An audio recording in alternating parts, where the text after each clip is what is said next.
Oh. Yeah, I figured out what the problem was. My SteelSeries had the wrong mic. Anyways, Konnichiwa, minasan! Shokoko ni. Yeah, it was literally just my microphone. I'm going to, cry because I actually get to play Prime 4 now, and you guys get to witness me playing it for the first time, completely blind. I'm happy to be back. I'm celebrating with a can of Pipeline Punch Monster and, anxiety. Hella, I'm so anxious, dude. Listening to this music already is like hyping me the fuck up. Do you guys want it to be louder? I'm gonna raise it a little bit. Just let me know if, like, my audio's too low in comparison. There we go. I think that's fine. Oh god, I put it at negative 6.9! Anyways. I'm going to attempt... Louder! Yeah!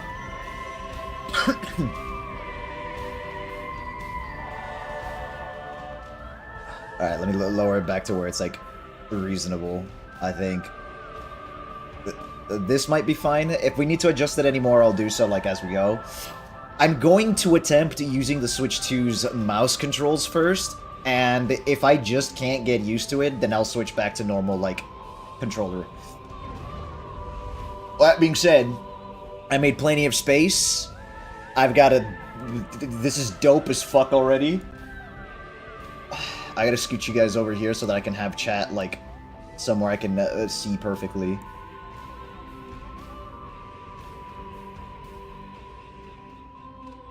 Alright, I'll raise it a teensy bit more.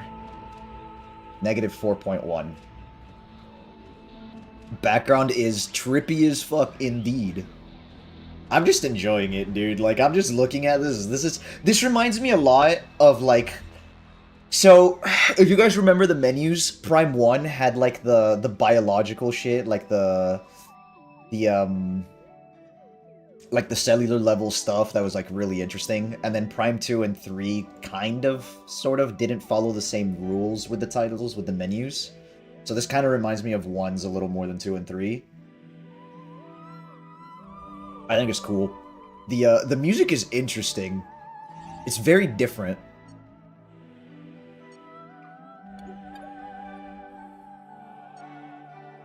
Carl's in-game tutorial system. Alright, buddy. I'll leave it on for now. Oh, God! Oh, look, they let you rewatch cinematics. There are 8 cinematics. Luigi's Mansion X Metroid. Okay, buddy. Ooh! Wait, the melody!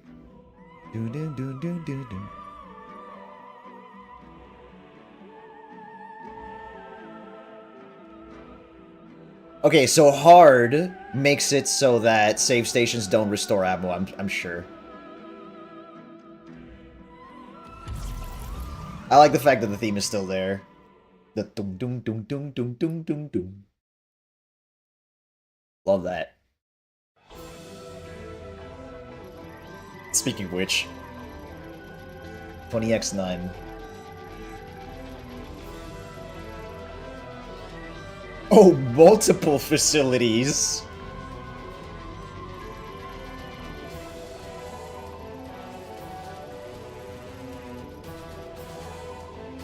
Are Metroids fucking X-parasites now? Excuse me? Tanamar in the Desalon system. Wait a minute. I've seen Desalon in one of the previous games. I've seen the name Tanamar too. Wait. I mean, it's a small thing, detail, kind of, but I'm pretty sure we've seen those 2 words in the scans in either Prime 3 or 2. Or actually, yeah, probably 3. I'll have to check. Or maybe it's in...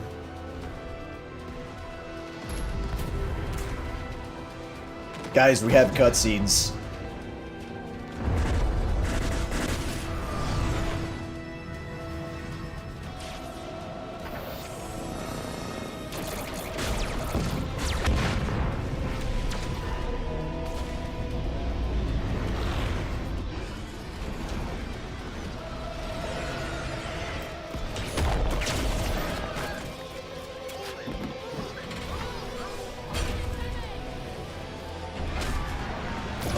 Guys, Metroid has mechs!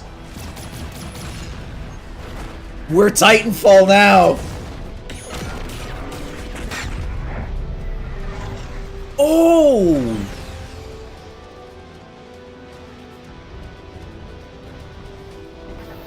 Those mechs are the suits from Federation Force. That's what they are.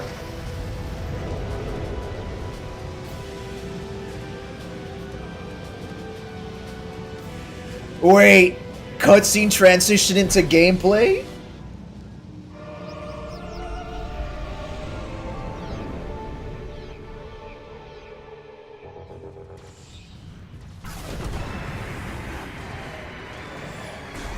Okay, this is tripping me up a little bit, I'm not gonna lie. Hold on a second.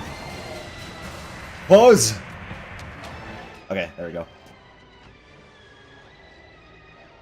Okay, one second. I gotta figure out how I'm gonna use the mouse because it's actually like a little trippy. It's a little... Okay, that's missiles.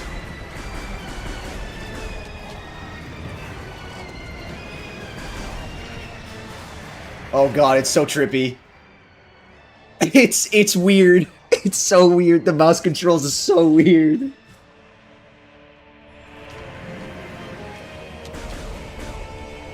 It's very snappy, though. I will admit that much. It's, like, really snappy, but it's just...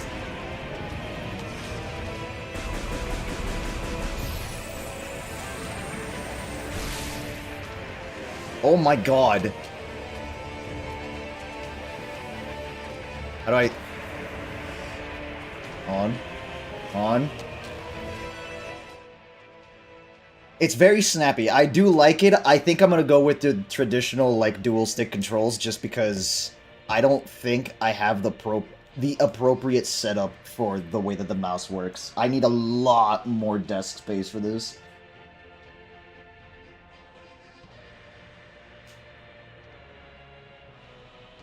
It's like it's low sensitivity, right? So it's like, imagine playing Valorant on a lower sensitivity, that's how it feels. And because of the snapping, it's just like, oh god. Alright, so we're doing traditional controls.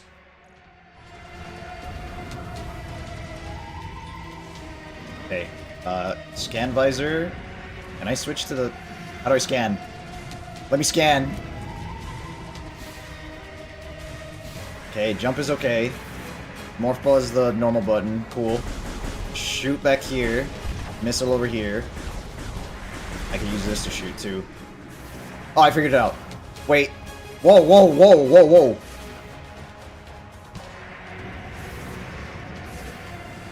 Those animations, though, they're scans right here. I just couldn't figure out what button it was. Because it's not a... It's not on the, It's not on the button you think it is. Vehicle SM-14 GHV-1, 7th generation Federation fighter, satellite linked to track any targets in weapon range shot down by space pirates. My ship already left. Wait, this is so cool. Alien morphology, space pirate. Numerous injuries detected. The resulting internal organ failure and biofluid hemorrhage has reduced combat ability by 70%.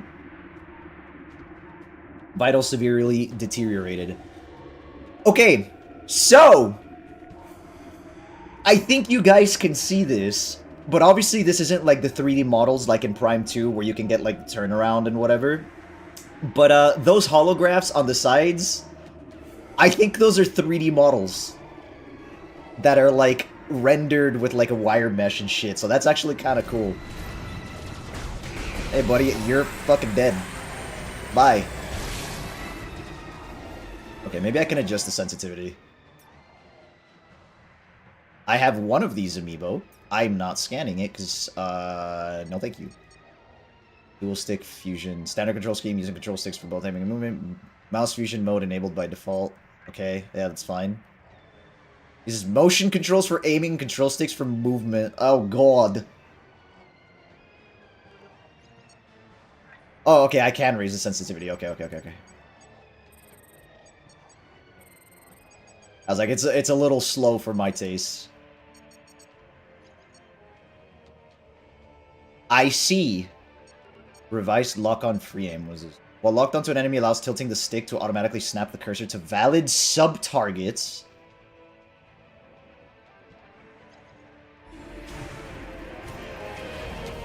Okay, that feels a lot better. Maybe a little too fast, actually. Almost there, though. Almost there, though. I'm figuring this out.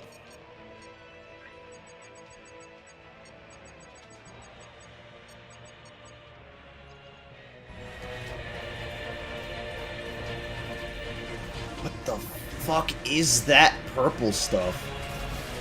Okay, that's obviously some sort of explosive went off there. Hi. You're, dying?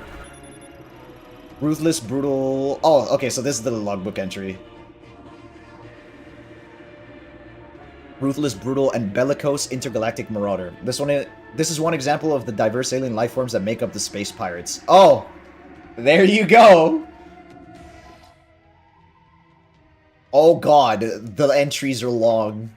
The space pirates, an army of marauding warriors who aspire to control the galaxy, are made up of a number of different aliens, and the various species fulfill roles in alignment with their respective strengths. For example, the numerous, rapidly reproducing insect-like members serve as rank-and-file soldiers and are usually used to defend space pirate bases. They have powerful legs and can march extreme distances. They are typically armed with quantum assault cannons on their forearms for ranged combat and concealed photon energy blades for use in close quarters.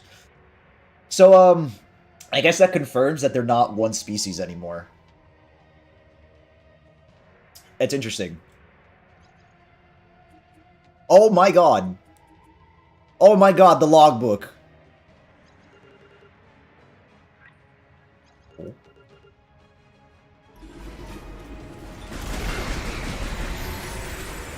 Oh, wait. Oh. Wait, even with the regular controls, I can actually, like, change the aim. That's interesting. Improved model of the Galactic Federation Tactical Barricade. Offers a 30% increase in durability over the V1 wall due to its metals. UHMM. The metals.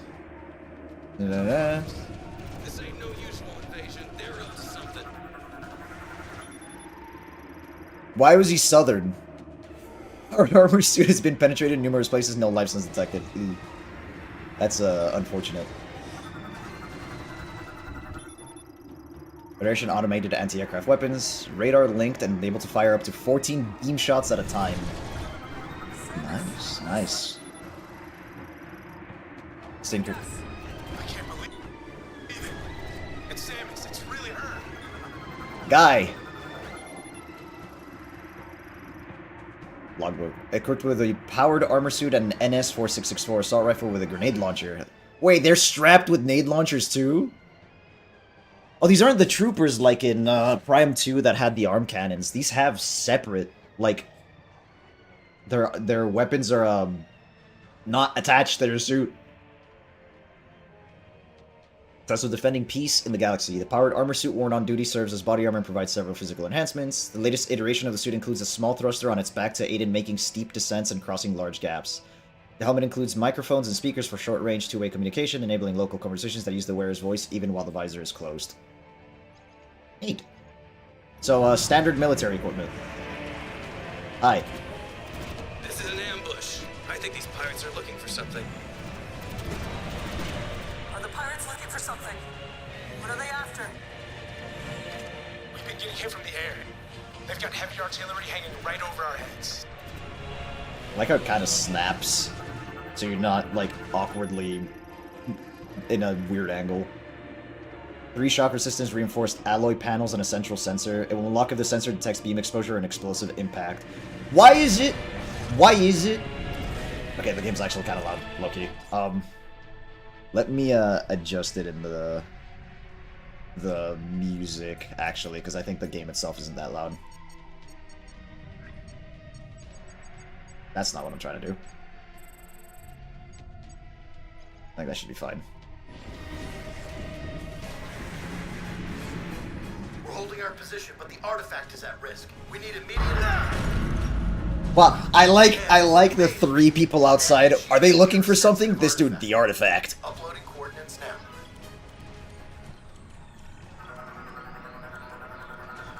When you're ready, scan the door and head through.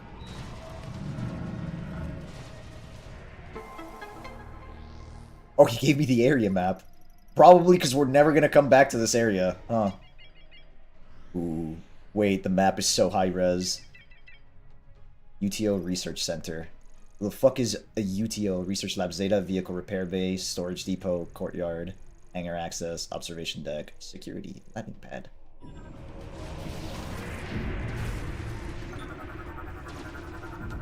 Okay, so yellow is for scannables that are, like, interactables, I guess. And then green is hasn't been scanned yet, and gray is has been scanned. I guess it's to keep... Yeah. I get it, I get it. Now we go scan everything and read everything. Yeah.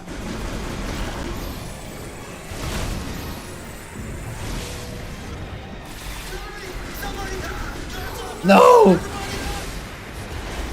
They got his ass! So it looks like the space pirate here, the space pirates here are a little bit more leaning towards the Prime 1 aesthetic. The cone-shaped chassis and thrusters enable direct insertion to fortified positions. So Cabal drop pods, but spiked. Neat.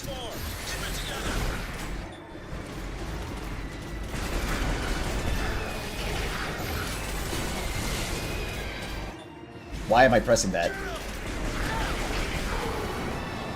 Okay, I'm so used to the other controls for whatever reason I say as I played with different controls each game. Alpha Squad, have suppressed a scouting party. Multiple friendlies wounded. Over. The lady's voice line was a little whack, I will say that much. My heart is beating so fast! You're in combat, no shit! Critical damage, the displays are broken and no longer function. No shit. Live camera and sensor feeds from several tactically critical areas to the facility, assessing combat situations. Non-functional. Dead person.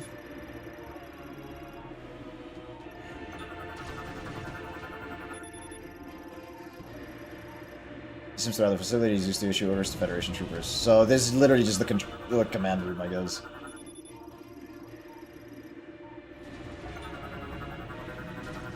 I'm going to scan everything. Damage to facilities currently at 15%. Depending on how long ago this started, that's not too bad.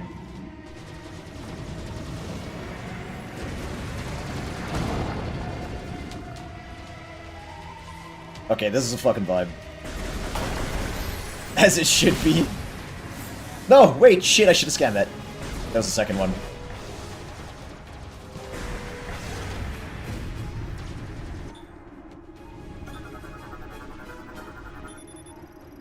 DAT tactical truck. Armored all-terrain 6-wheel vehicle used to... so, is that the Mako? Mass Effect?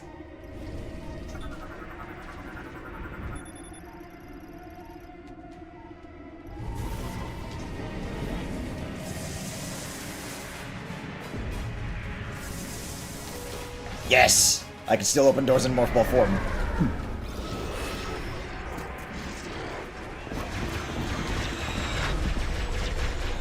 Look at that mech! That shit's huge! It's always Mass Effect. No, sometimes it's Destiny. Okay. How are we struggling? We have this!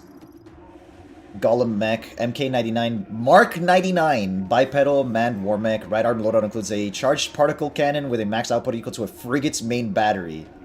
How are we losing? How are we struggling here?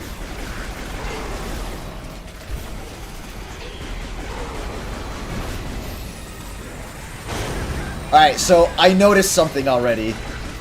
The fire rate of the power beam is capped. Now you get Titanfall, we get everything.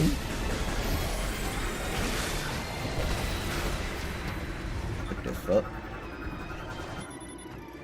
Energy. Medium only restores 20? Excuse me?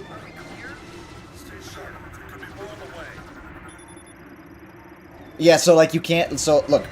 So you remember in the older ones, I could actually shoot, like, super fast, because I have a pretty fast trigger finger. This is as fast as it shoots. I'm spamming it faster than this. So the fire rate is, in fact, capped a little more.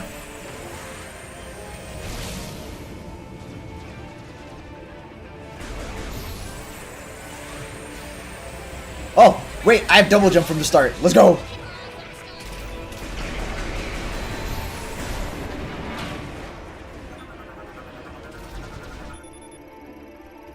Light combat to transfer fighters for deploying dive spikes. Hold turn apart due to impact caused by... And if you noticed, the big ships are the same as the ones that we saw in Prime 3, but they're no longer using phazon pods and shit.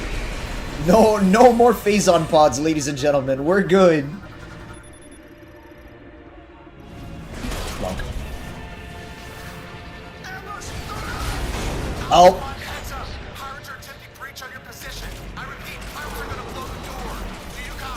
They have the death sound effect from 1 and 2.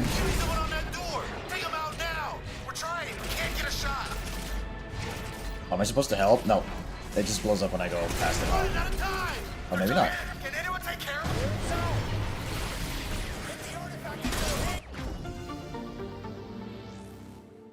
What, you lose the double jump? I hope not.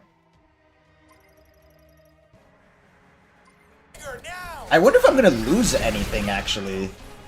Well, I guess maybe missiles. Bro, imagine showing up, like, you're fighting the space pirates, and a ball comes out of the vents, and it's fucking Samus. Like, unironically, I think that's one of the ways that I could take Samus not very seriously. Just seeing a ball pop out of the vents. It's Samus! Force 2918 quantum computer. Okay, so my one criticism of the tutorial, I get they're trying to make it like chaotic and stuff. The troopers need to talk less.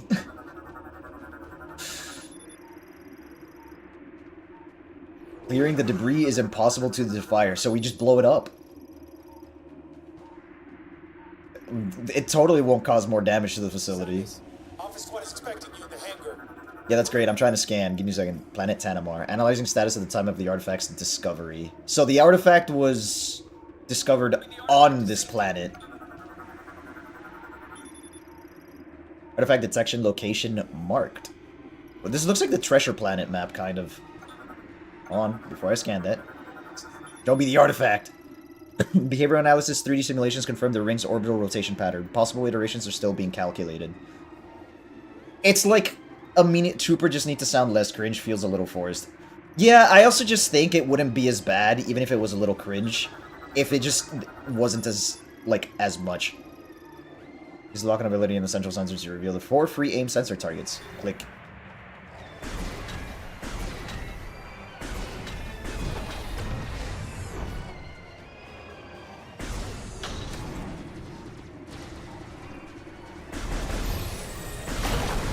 Holy fuck, why are they giving me, like, huge ones? I'm full health.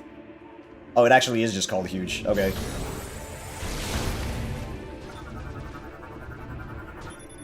Oh, these are scripted. These are definitely scripted to be that way. Huh. Let me guess, missile? Oh, never mind.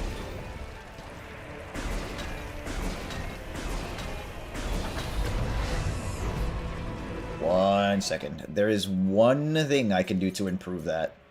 And that's going to be in the cursor. Stick sensitivity, yeah. Double that speed real quick. And when I lock on... That needs to be faster. That definitely needs to be way faster. Free aim motion threshold. Oh, adjust the amount of movement required before motion controls will break off of your current lock on target. Okay. Let's try double what we just got.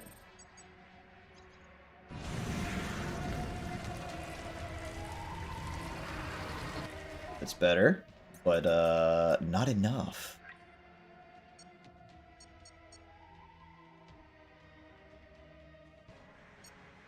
While locked onto an enemy allows tilting the stick to automatically snap cursor to valid sub-targets. Ooh! Okay. Yeah, that's gonna feel a little better. Yep.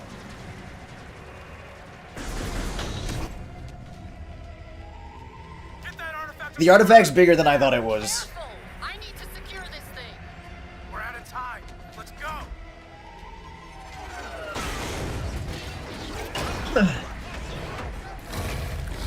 So, Berserker Lords are back.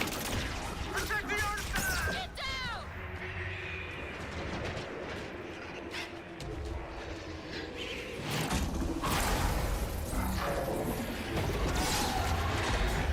Okay, yeah, so, Metroids are apparently parasites now. I mean, ex-parasites.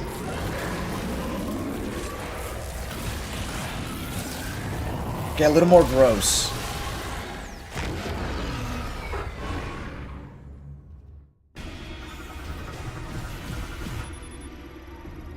Large officer in space-powered army, Metroid fusion has resulted in loss of free will and the formation of beam projection lenses on its chest. Metabolic energy source surges become uncontrollable when all lenses have been destroyed. This causes recurring energy releases, so we break the stuff.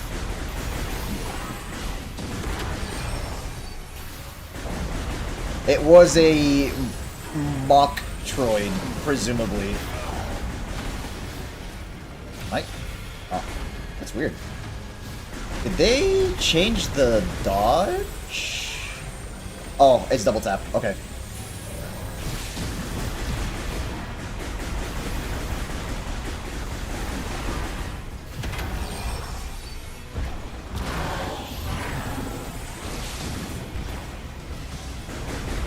Oh. Oh, I can do it midair now. Wait a minute. Fuck.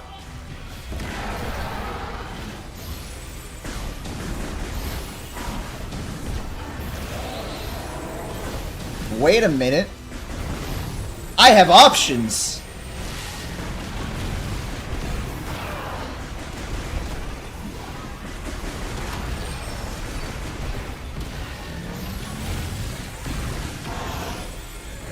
I have options. It only has one nucleus, yeah. That would make them not real Metroids. It's the imitation ones that the Galactic Federation made. It's so ugly, yeah, man. Space pirates don't really care about aesthetics, I think. Also, he's so fat.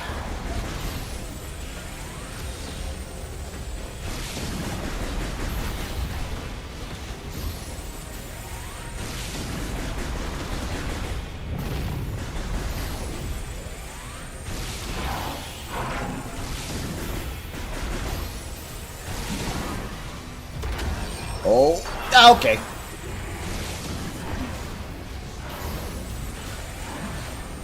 Can I can break this. Yeah, I can.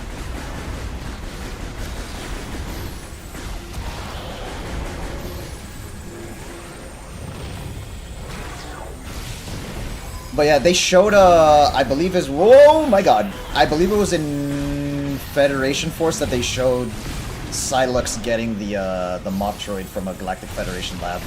So it seems like he's been hard at work. Hard at work stealing research and figuring out what to use these shitty fake Metroids for.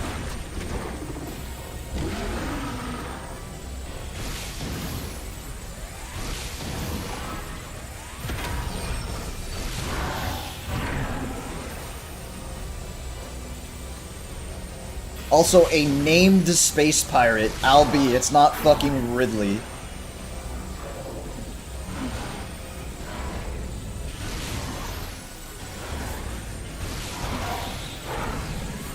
Come on, buddy, throw out one more ball. So I can break the one on your chest. Yeah. Do I have super missiles by any chance? Nope, I do not.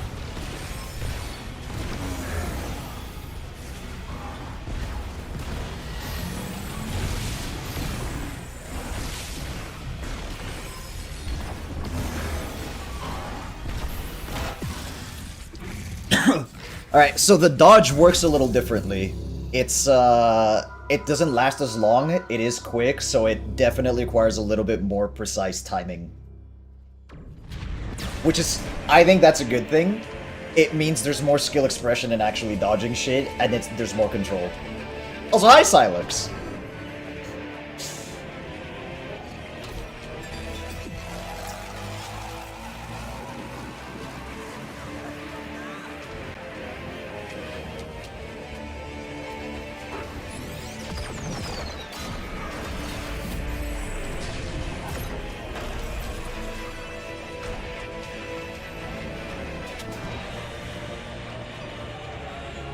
It's him!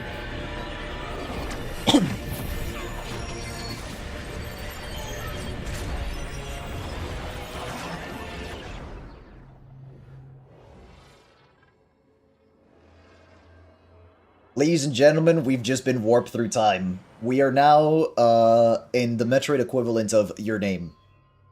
Probably.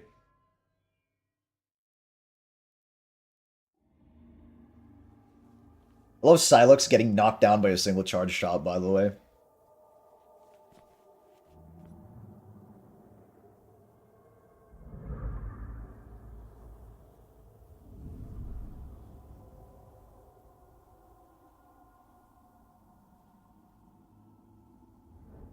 I guess that actually confirms that it's some sort of time travel.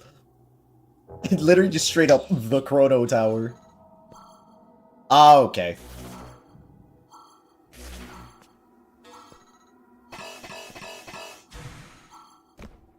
Which one of you said it? Which one of you said it? I'm gonna kill you! I had the boost ball? Why? Why? How could you do this to me? Energy signals detected coming from the central section. This is a mechanoid variant. Local database contains no matches for its materials or technology.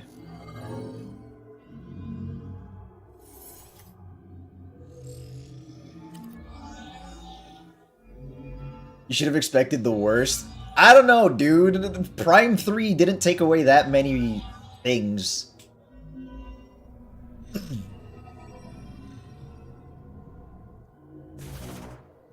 I keep thinking that's the one to switch to the visor for some reason.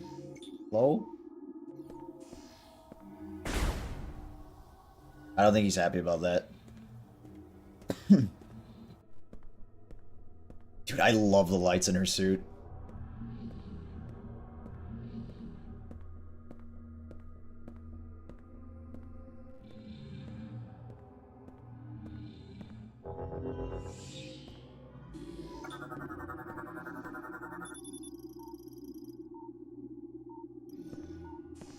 Okay, so little detail that I actually really like so far is the scan visor is based off of some sort of local database or like database. You're not just getting like information out of nowhere, right?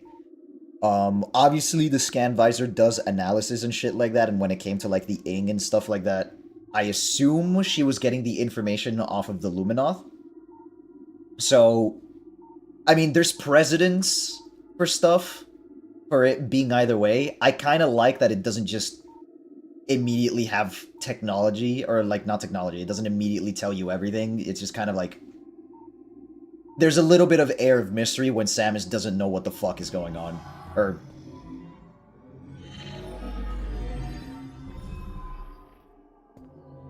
I don't like the fact that it's blue.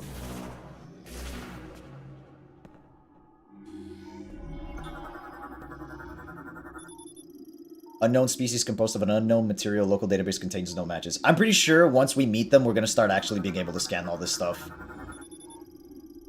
Sensor's part of a device made with unknown technology. Local database contains no matches for its function, operation, or effect.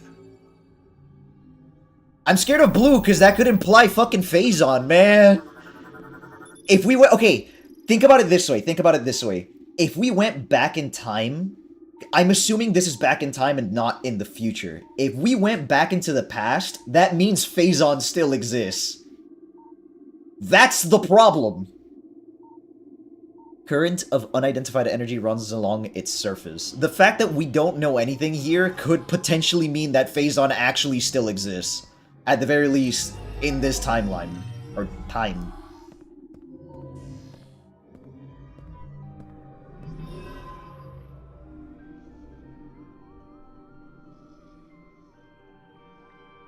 The music's giving me chills.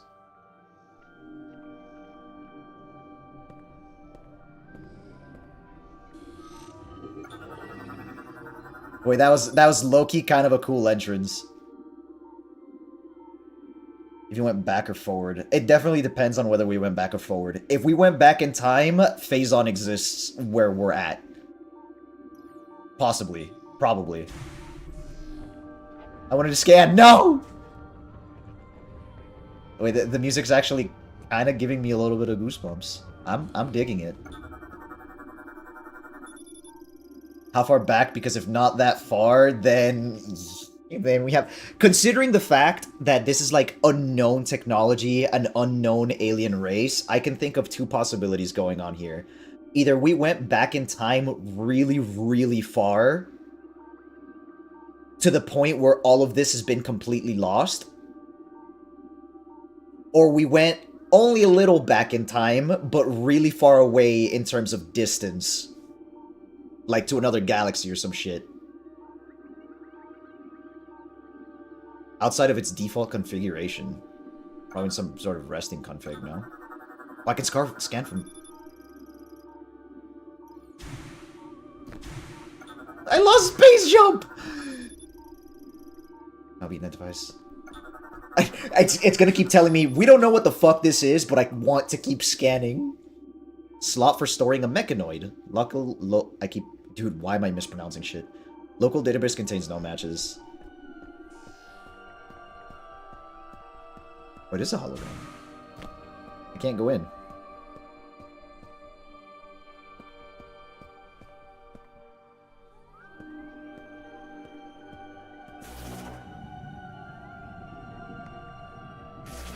Wait. Wait. Is there no spring ball? Oh my god! Come on. No! I don't have a spring ball. I think I need the morph ball bombs to use spring ball, actually.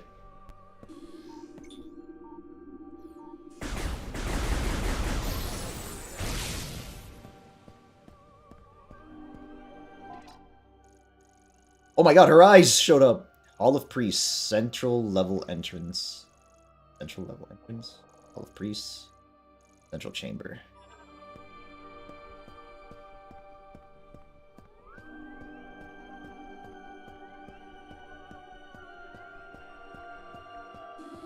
Where are you taking me, little android? Where are we going?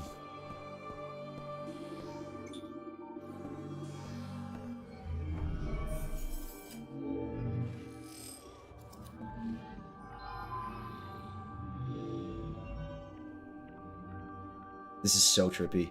I will...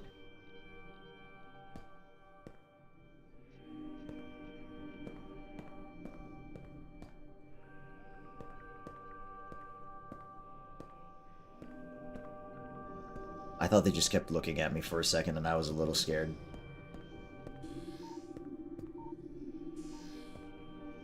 I think one of the things that I do... I have a gripe with a lot of sci-fi series that I just want to, like, clear out before we get into a cutscene or anything.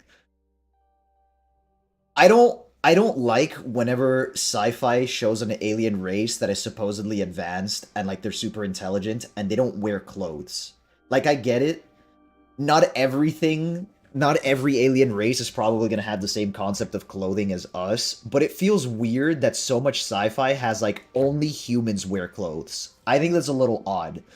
I think the fact that we actually see Chozo wearing clothing in Fusion and Dread and, like, going forward, and then, like, this race of aliens wear robes, it's such a nice break. Because even the Luminoth didn't wear clothes. However, it's implied that the Luminoth were wearing armor. Or at the very least, when they were fighting, they wore armor. So, like, yeah,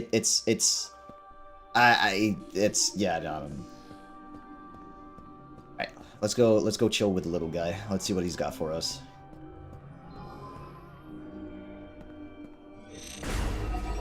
Open it! Scanning addiction begins anew. Yeah, the moment I can actually scan shit, you already know.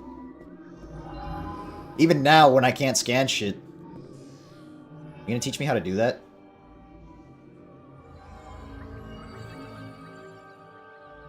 Alright. So somehow, these people were able to put psionics into technology. They made psionic robots.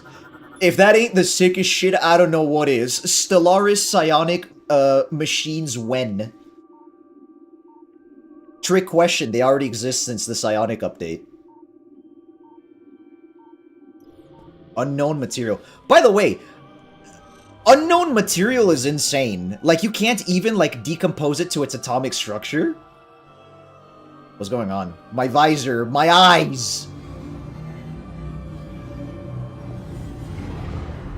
The purple? Where am I? I can't scan.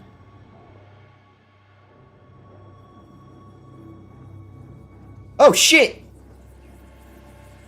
Look, they're wearing robes! Like, that's...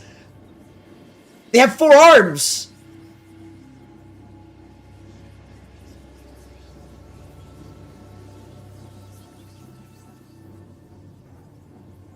This feels kind of like a nod to the Chozo ghosts in Prime 1. Assuming they're not just psionic in like some psionic realm like in fucking Stellaris.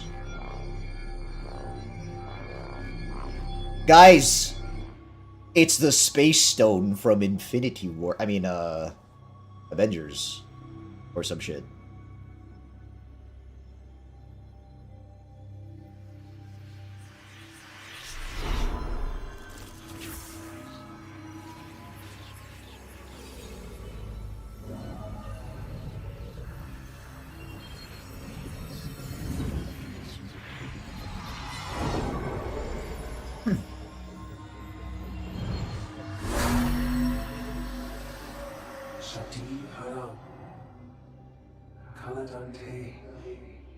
I think this is the main mechanic of the game.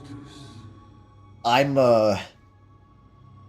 let's see how just straight up gameplay affecting it is.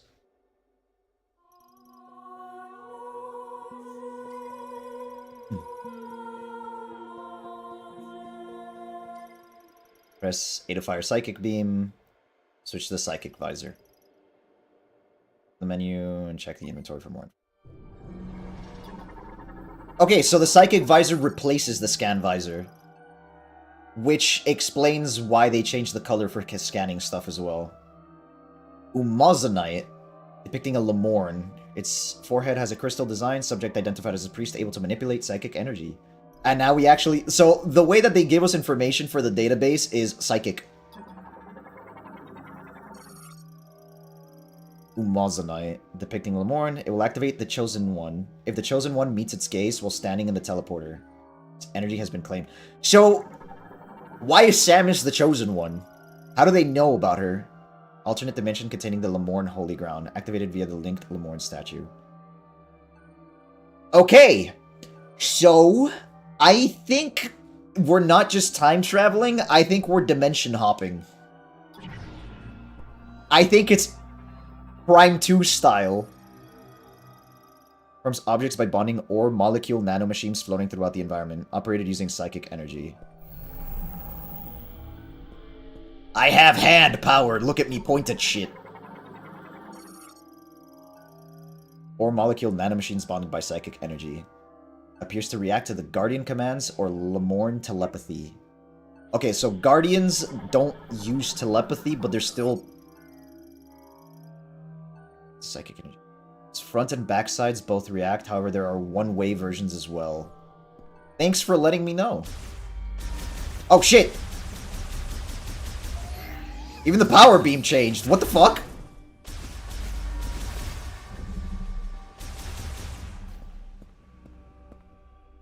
Guys, I'm tripping the fuck out. It's still technically the power beam. I don't think its power changed. I think we just have the psychic version of it. Cybot. Androids built by the Lemorne to aid in everyday life. Operated via telepathy. Modified to face the Griever threat after the Great Tragedy. Beam cannon and hover thrusters. Other loadouts include specialized equipment such as missiles and shield. Everyday life, by the way. Everyday life, by the way.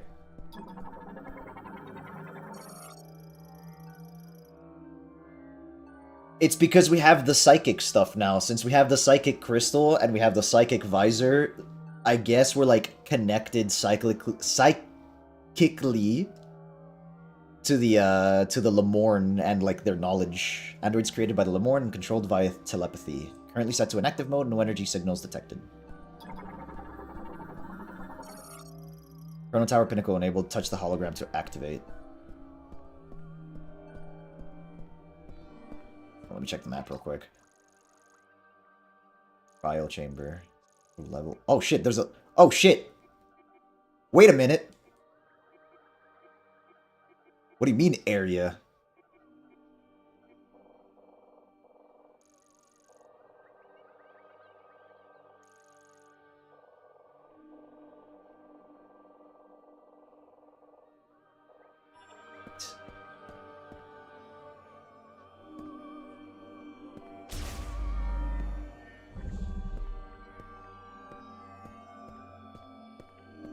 By the way, for you guys, the stream is like, it's fine, right? Like, it doesn't look choppy or like low FPS or anything like that. Let's say 60-60. Okay, cool. I will have a new computer soon, so streaming will definitely be more fluid going forward by next week, latest. Just gotta get my shit ready and get it all set up and transfer everything from my laptop to the new computer. Soon, soon. Ideally by next stream. Guys, this is kind of cool. You know what this reminds me of? Okay, no, I'm sorry. I'm sorry. It's gonna happen again. I'm sorry, Steven. You know the 9 maps in PvP and Destiny? I forgot what they were called. But the ones that are in the realm of the 9, where it's like the white architecture and shit like that, and it's like a vast white desert outside of the maps. This is what I think it feels like. That I'm getting the same vibe. I'm getting 9 vibes out of this. There's a little grainy feel, but I don't see it that much. Gotcha. I think that jet might just be OBS compressing down from the capture card. I don't know if there's anything I can do about that. But tell me I'm wrong. I know not Destiny again, but tell me I'm wrong. Tell me it doesn't give you like the 9 maps vibes.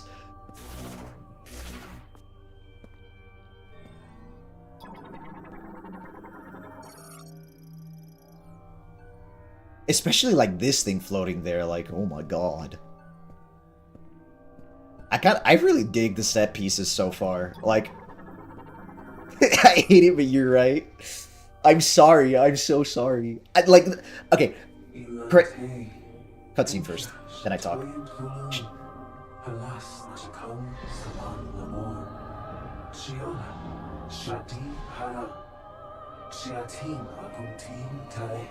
Okay, where in the timeline are we?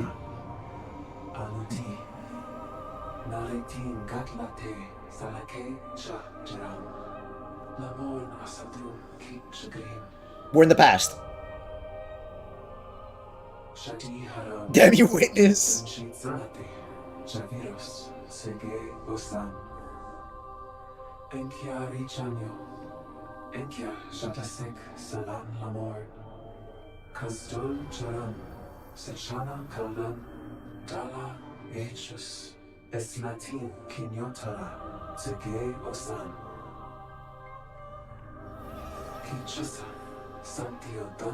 They did it!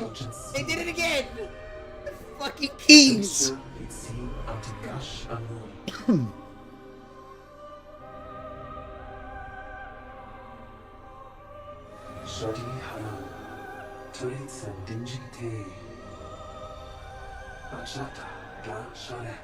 Light?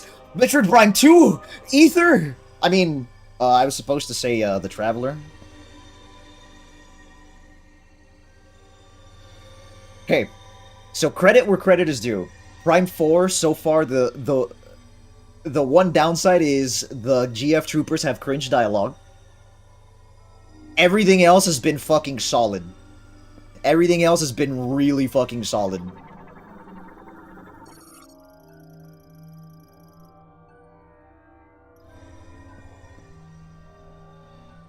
God, I love that. Touch. Oh, it's interact. I thought I would just walk over it. They're inside your visor. I think they're in the stone that is embedded in the helmet now. The psychic stone. The Infinity Stone.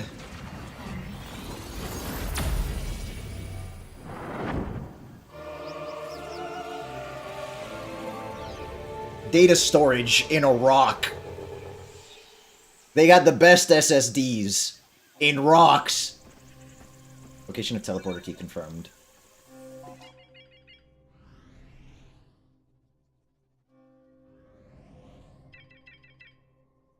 Saving a race from extinction again. Okay, first off, I think they're already extinct. I think the only thing that's saving them is the psionics and being inside of a rock. Assuming they're actually Fury Green. Was that the name of the song? Yeah, so far I've had the impression that they're already gone, but I could be wrong. It's precise machining. It leads to Soul Valley. Uploaded themselves onto a purple rock. Yes, sir. Transhumanism, but not human. Translamornism. Yes? Sci-fi. To the Lemorn headed for a Temple of Memory. Gaze deeply, listen carefully, calm your mind, and take the first step here. Ooh, wait a minute. Wait, this is a... Hold on, this is a lore entry. Excerpted from the first slate. The first knife! To my Lemorn brethren, you are welcome to this sacred land full of greenery and life. Visit the Temple of Memory, kneel at its altar, and honor all those who came before. The thoughts, wishes, and dreams of our people come together at the base of the sacred tree. We hope one day that the bounty reaches far and wide. Lemorn Legacy. I like how Galactic Federation is abbreviated. The Galactic Federation, Silex Forces, and then presumably Vero stuff would be in that bottom one. I will never escape destiny, will I? Probably not.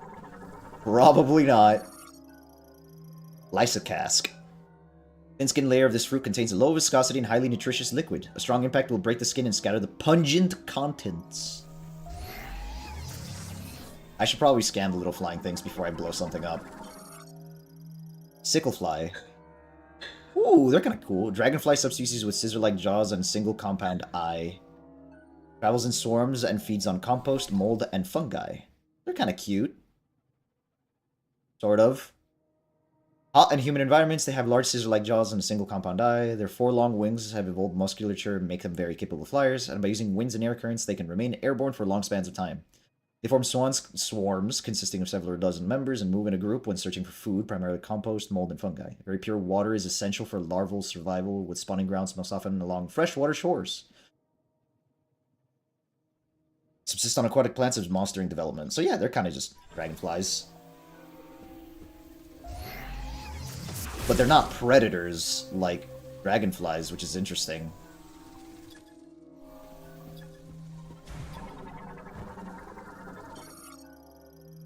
Orang crane. Large avian creature that primarily feeds on fruit. Overdeveloped chest muscles allow it to fly for days without rest. Okay, so everything can just fucking fly forever. Adapted to hot, humid environments, they prefer to feed on fruit, sometimes forming large flocks and traveling 1,000 kilometers or more in search of it. Ew, we're not using freedom units. Under such long, continuous flights, they have developed powerful chest muscles. They are quick to flee from enemies and predators, and they rely on their exceptional hearing to warn them of danger nearby. Ears run along the sides of their head, and the protuberances near the ears help them regulate their body temperature. Oh, yeah, I see what I... Oh my god.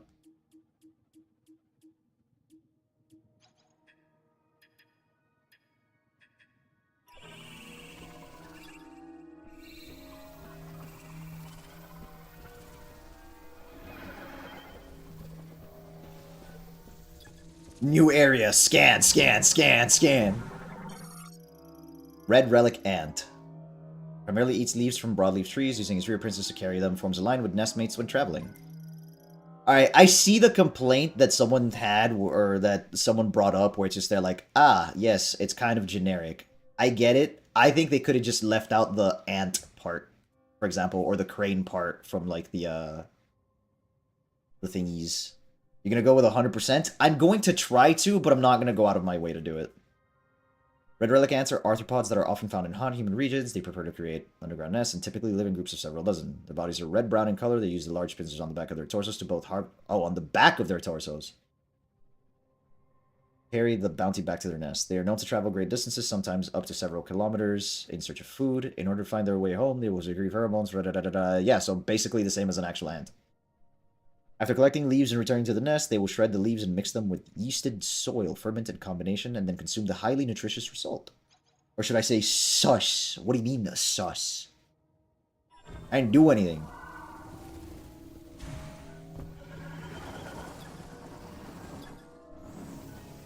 Huh? Single stone analysis implies that surface cracks were caused by strong impact. Item detected with it.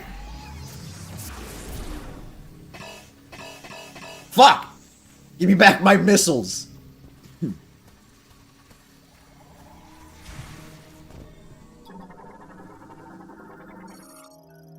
Plant morphology. Giant spiral vegetation primarily found in trees and caves. Its leaves extend in a spiral and display response to any impact stimulation.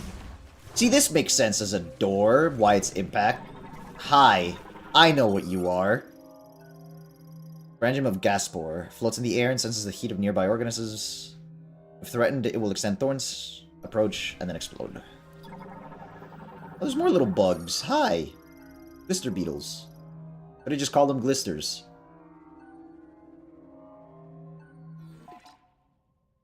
Insects that have been classified as beetles due to their rigid forewings. They possess an internal photophore and are known for their extremely docile disposition. They tend to gather in groups and share feeding grounds, using the mandibles on their head to peel away bark and harvest the sap beneath. Sus statement indeed. I don't even know what I said that was sus.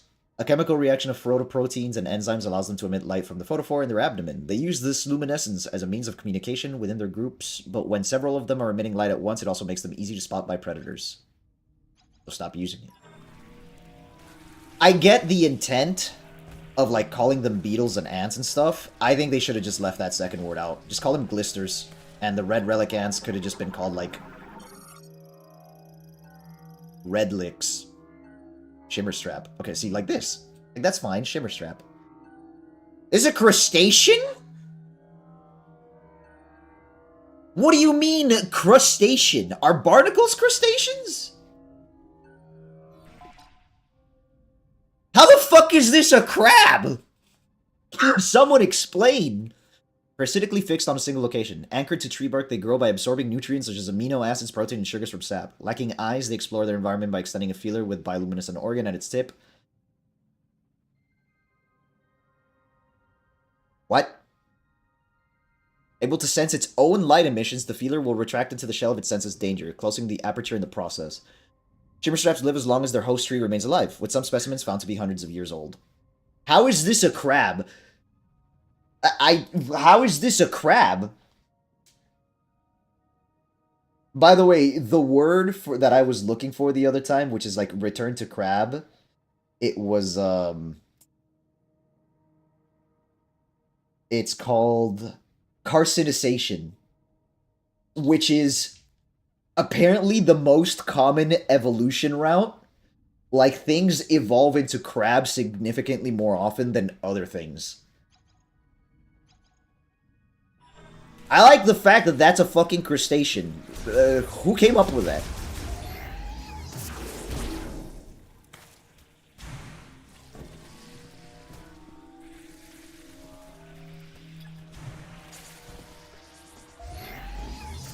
It's approaching.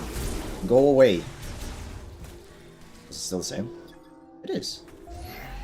That's interesting. That didn't change.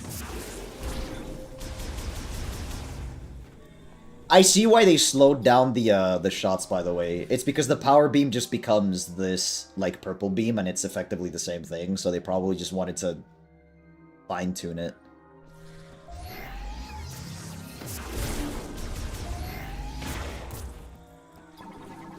Mushroom? If it says crustacean... Okay, fungi. Fiber deformity. Small fungi variant that typically forms on the bark of a tree possesses bioluminescent glow due to an internal oxygen reaction.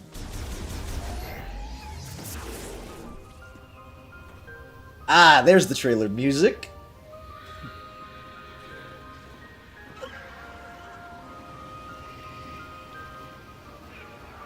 Oh, Fury Green is the area.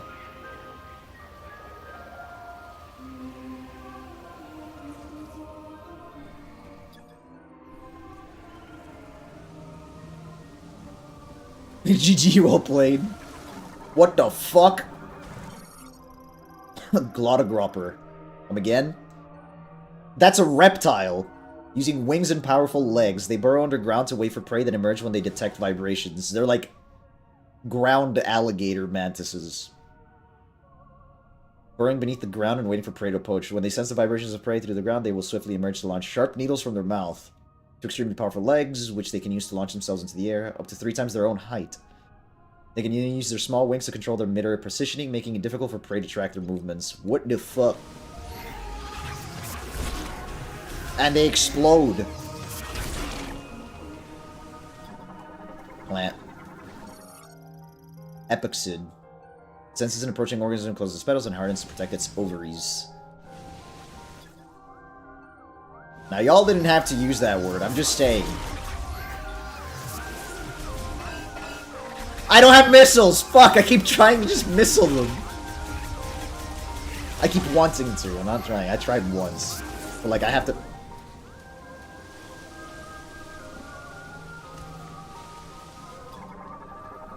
Hi. Mollusk Mireworm. So about that double jump, yeah, I want it. Why did I lose it? Riffle habitats. Imitates plant life to lure in and feed on small insects, but retreats on the ground to sense danger. Shallow freshwater and boggy areas. They possess long, slender bodies and will often emerge from their burrows in search of prey. They do this by swaying gently, appearing as vegetation, and emitting a sweet odor from their heads that mimics plants, luring in small insects. Use the mandibles at the tip of their head to grab their prey and then swallow them whole. They are highly vigilant, quickly retreating into the burrows if they sense danger. They are incapable of migration, spending their entire lives in their original burrows and dying if the water is depleted. That's kind of sad. Evolve better. Okay, they just fucking explode.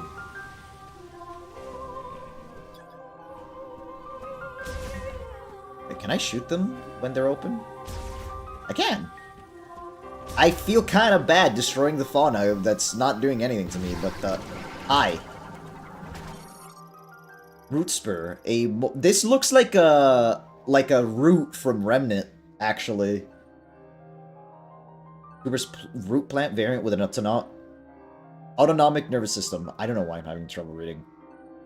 They usually live in mud underwater and will surface if creature draws near. If their territory is invaded, they will attack with their vines until the intruder is defeated or driven away. Despite its hard outer skin, even a single shot from a high-powered weapon can defeat it. Yeah, it's an animal. Plant. Thick swollen stalk and also possess an autonomic nervous system if they detect an invader. Swinging the vine atop their body around themselves until the threat withdraws. The fleshy stalk is covered in hard bark. Exceedingly durable. Explosives, by the way. So I'm guessing missiles. Yep.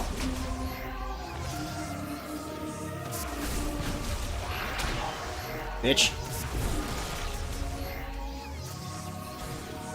At least I didn't lose my dodge. Swing that thing!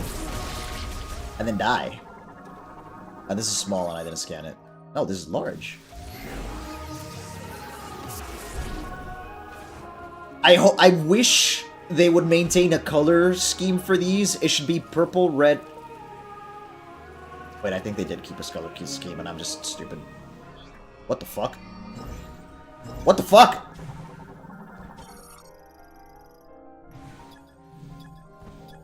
Jesus. Standing on them requires psychic boots. Okay, so we just discovered an upgrade that we're gonna need.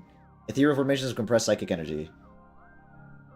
Condenses a cloud of dormant psychic energy into a usable surface. As these formations are not fully physical, they are impossible to stand on without wearing psychic boots. Psychic platforms function as a group. When one is materializes, a group follows suit. Research. Nice. Okay. Ancient purification site. Holds spiritual significance to visiting Lemorn. Structure collapsed due to an earthquake blocking water flow. So yeah, all the impressions I'm getting is they're dead. I feel like if the Lemorn were still alive, this wouldn't still be collapsed or overrun with plants. Wrong button.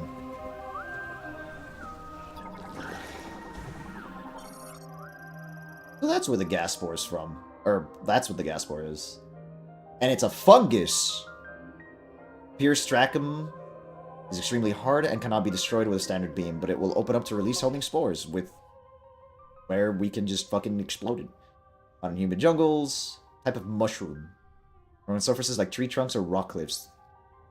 Remain closed until a sporangium is generated, at which point their periostracum opens and ejects the sporangium into the air. The periostracum is extremely hard and cannot be destroyed with beam weaponry, but the soft tissues beneath this periostracum, which are exposed when a sporangium is ejected, are vulnerable to damage from beams or other weapons. Gas spore can be destroyed even while their periostracum is closed using high-powered weapons. Everything can be destroyed with enough ordnance. Release your spores!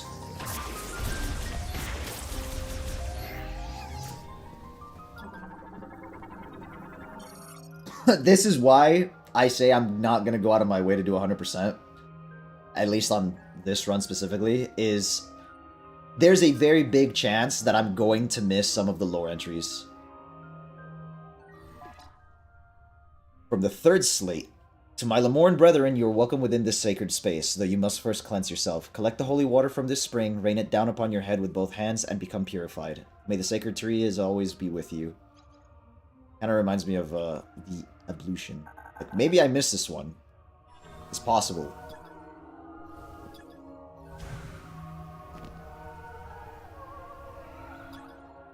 I guess that's part of that. Oh yeah, because it's literally just all this. Jesus Christ.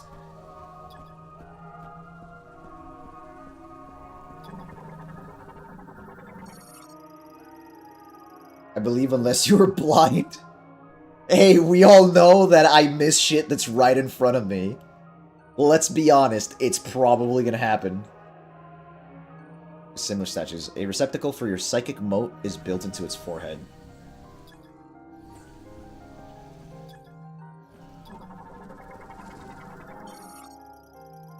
Empress Alu. Butterfly variant adapted to tropical climates, travels in swarms, and will fly from danger if disturbed while at rest. Heat of tropical climates, their wings appear as bright, vibrant blue, but this is not their actual color. It is the result of a complex phenomenon created by the way light wavelengths reflect off the scales covering the surface of their wings. When feeding, Empress Aloe form into small groups and seek out bryophytes and other small plants. Their bodies are relatively large compared to their wings, making them ill-suited to traveling long distances. As a result, they will often rest on rocks or trees.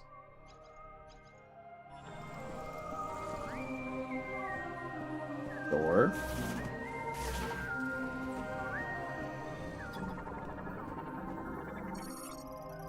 Psychic Lock. Psychic Ability Seal Variant. Unlocked by placing Psychic Energy Mote Spheres into the receptacle.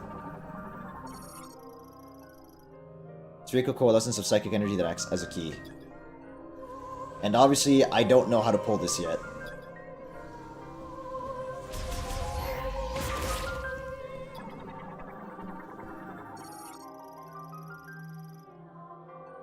Energy exposure and explosion are a concussive blast. Once unlocked, they will open when approached. All these civilizations really need to get their shit together with just using concussive blasts to open stuff.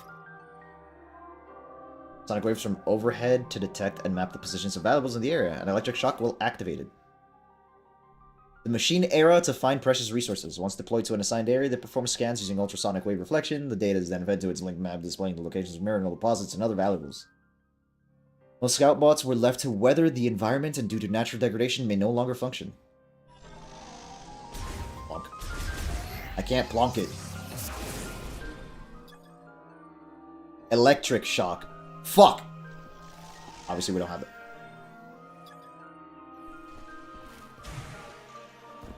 About that.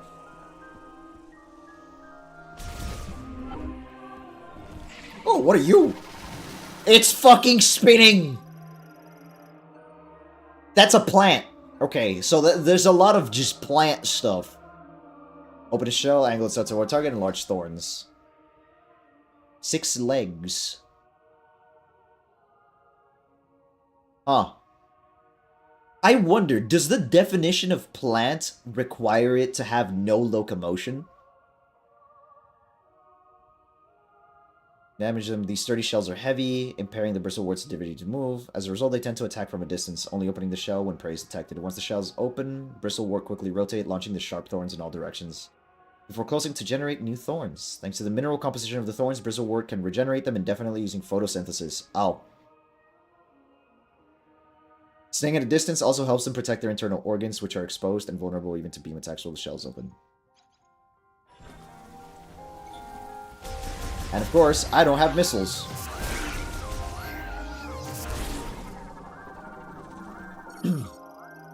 Coneberry, male form of a plant that continuously emits pollen. The pollen is uncommonly light, enabling to float for long durations with very little airflow.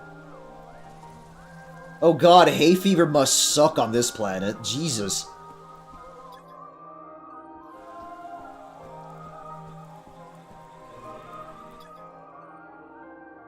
Psychic energy mote into the locks, which I don't see the locks anywhere. Bro, imagine being in a jungle where there's just constant pollen. Even without airflow. Holy fuck, man. Come on, little guy.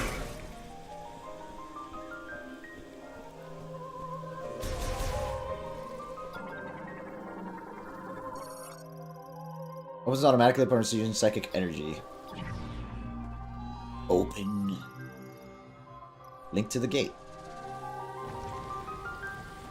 And I'm assuming that stays open from now.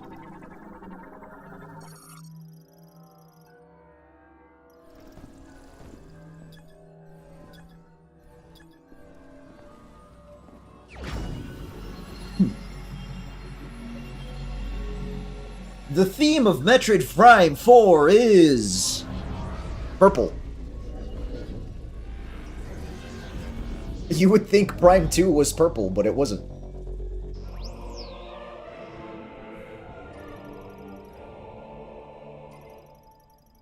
Psychic visor and hold grasp target. They can then be manipulated with the right stick. Probably look up the information about psychic mode.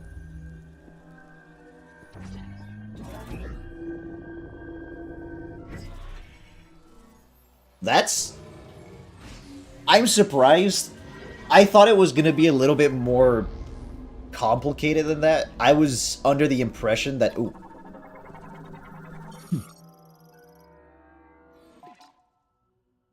Behold the sacred relic that we, the caretakers of the sacred tree, have filled with refined energy. We offer it to the chosen one who will one day visit this place. We ask that they take it in hand and use it as they please, and to seek out the sacred symbol, the lingering afterglow of our prayers. I missed that second one somewhere. Good news is, they're organized like that, so that if I ever actually want 100% and I don't know where the fuck it is, I can just look up the order.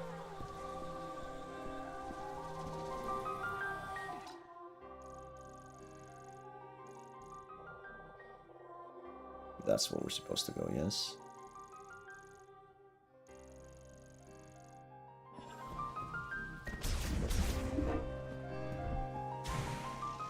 I want my double jump back. I'm so angry.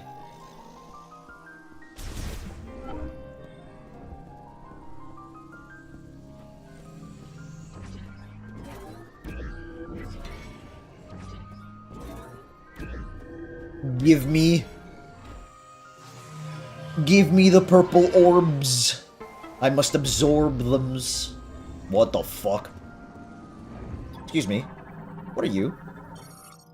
Psychic container stores items prepared by the last Lemorne priest to be... Yeah, there you go. The last Lemorne priest. Yeah, they're just fucking dead. Fuck, the container will then vanish. It would in accordance to the prophecy in the hope they would someday appear. Opening them requires moving and locking. No. Predetermined pattern. As such, they could not be opened by Lemorne without psychic abilities. Once opened... Okay, so not all Lemorne had psychic abilities.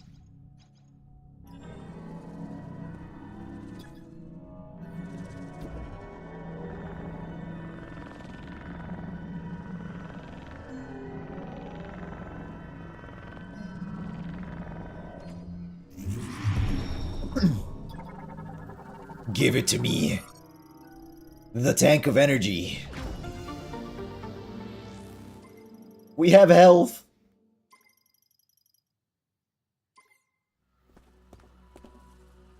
Oh, those are still open back there. Hi, you're new. You're a wasp. Shren. Swarms and will shoot acidic spray at organisms that approach the nest. Very familiar, but these are like chubby. These are thicker. Those eyes? Shren build their hives high off the ground, usually on rocky cliffs or against tree trunks. Both adult and larval Shren typically share a hive. If something approaches one of their hives, the adults will quickly emerge and protect the nest by spraying their acidic venom at the intruder. While they're highly aggressive when defending their hive, this behavior is defensive and they will not pursue an intruder once it has withdrawn. In fact, Shren are social creatures with other Shren, often forming several hives in proximity to each other. Hey, that's kind of cute. They're not like... They're fucking ugly. Never mind, I want them dead.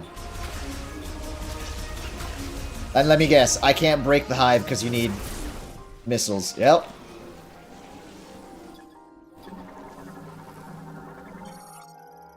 Shren Hive.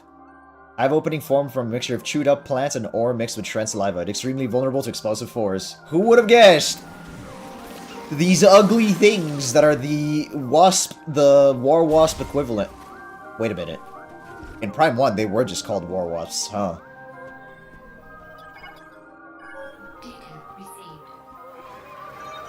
Oh boy. Here we go. It's time to meet up with the goobers. Sinkhole. Grove of the Sacred Tree. Guiding roots.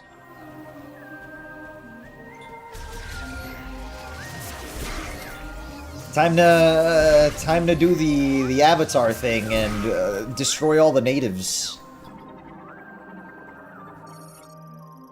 Free resin fossilized by chemical reaction, though roughly as firm as rock minerals, it can be destroyed with explosive force. Damn, if only I hadn't lost my fucking missiles. I'm gonna go explore.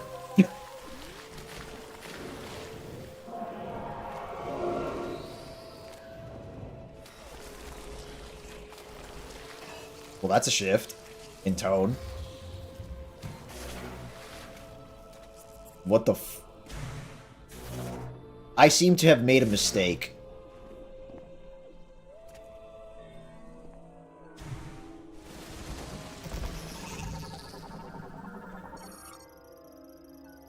It's just isopod. Glides atop slick mucus which they produce. Their diet is primarily blow mold, causing their abdomen and mucus to glow. Yeah, can you I like how it's just called isopod.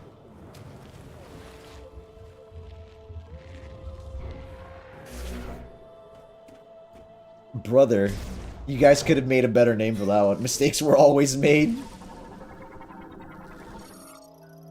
Low mold, containing large quantities of luciferin and luciferase in its cap. That's not an ominous name whatso-fucking-ever.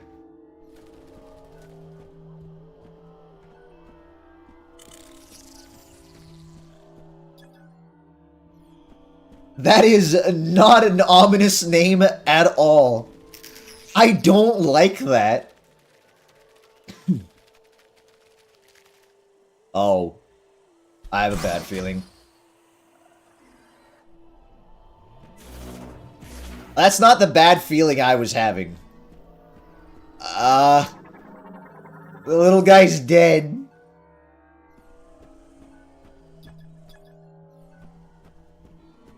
Oh god, he's dead!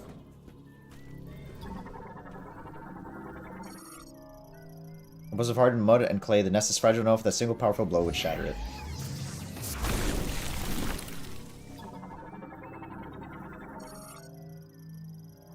Elastic and durable, cannot be cleared with standard firearms. Highly flammable and removable using high heat weaponry.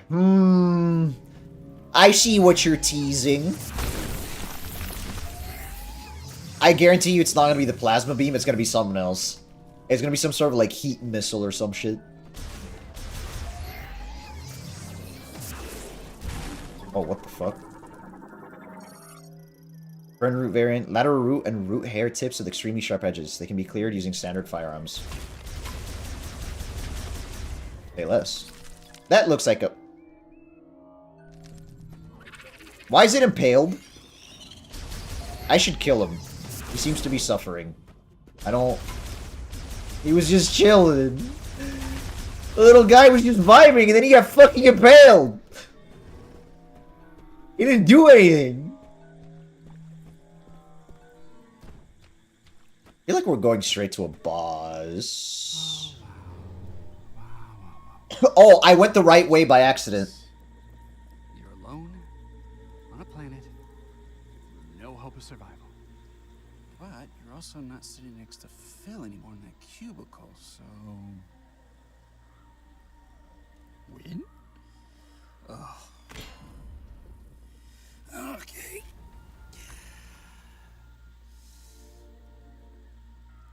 What? What now? Samus? Samus Aran? Hey! Hey, Samus Aran! Oh, stop! Help me out! Oh. Please get me down. I'll just stay right here. Try not to die. I don't feel like that's that high of a fall. Just jump, buddy. Just jump. Just jump. Look, I'll wait for you. I'll wait for you. Just jump. I don't have to catch you. Just, you know, jump. You'll be fine. Just jump. Yeah, that's my point. You've got a suit, buddy. You can jump. Aren't these, like, supposed to be enhancing suits? Oh! Stop being a pussy. I think it's working. Shoot some more. What was that? Okay, that did not sound friendly.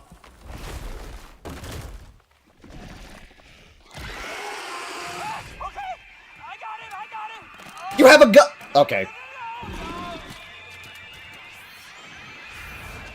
The anxious 1980s nerd is, I don't want to protect them. I don't think they want him. Griever variants of this area can leap to great heights and climb trees quickly. There's a disposition and will use its arms and claws to attack its enemies at close range. When at a distance, it will spit poison.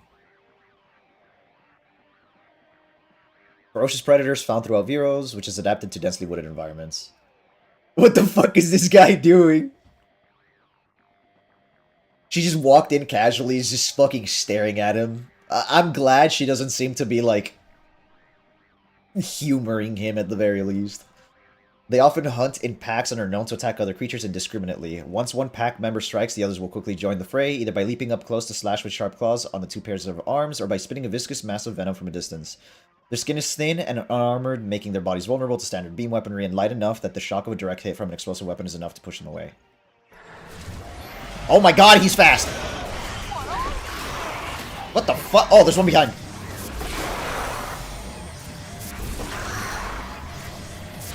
Wait, there's a lot!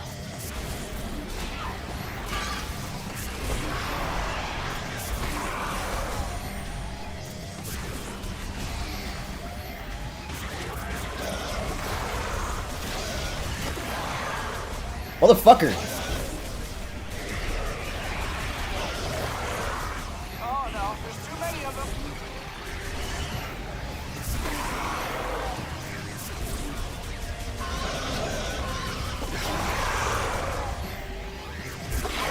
There's a, oh my god.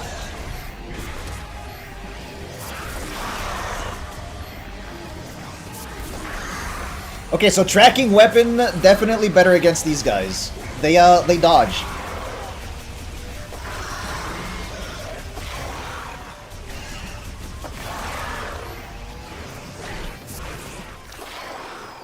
Oh, great job. Now help me down. I have a better idea. Plonk. Careful. Plonk. Plonk.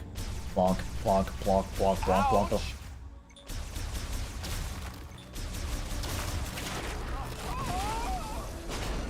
That really wasn't that bad of a fall. We're good. Okay. I'm coming down. Thank you, Samus. I'm a specialist, Miles McKenzie, engineer level 4. What does the level mean? Hold on, I gotta manually override this. Stick. Oh, these X7 tend to stick a little. Come on. See, okay, my issue is That that line where he's kind of saying like, oh, these X7s tend to stick a little and leads into this, like, that's not bad. I don't think that, like, that's that bad. So, like, so far, it's not terrible, but, like, the see no biggie and stuff like that is, like, so far, he's not that bad. So far. So, we'll see how quippy he gets. Engineer with Galactic Federation, his duties include the maintenance and repair of several vehicle types and programming software used for weapons development. He is known to be extremely talkative even while alone. Although his restless energy and curiosity make him prone to danger, his excessive caution is enough to keep him from harm. He has a strong moral compass and work ethic, making him a reliable problem solver no matter the situation. Okay. Here's my preface to his characterization. What we see here is good characterization for a character in the Metroid universe. Why? Because we see an actual engineer that has, like, you know, like his mechanisms and stuff like that. And the strong moral compass and work ethic is something that can be juxtaposed with the more morally ambiguous and morally bad parts of the Galactic Federation. So we have, like, the good part of the Galactic Federation versus the bad part of the Galactic Federation. The problem is, and from the trailers and, like, the quippiness of the character, is they just needed to tone it down and not lean into the archetype so much. And again, we're going to see how bad it gets. Some of his lines have been cringe so far, and he's had, like, a few. And then there's others that I think make perfect sense, and they're, like, perfectly okay. Again, like literally the example of these X7s tend to stick a little is a subtle nod. Just make him talk less cringe. Exactly. And that applies to, like, the GF troopers in the original thingy. It's literally just make them talk less. Keep the lines that are kind of, like, subtle, and everything else that's just, like, very overt or exposition, take it out. You're good. Dialogue in Metroid is fine. It just needs to be not What does it say? I don't know how I feel about that one.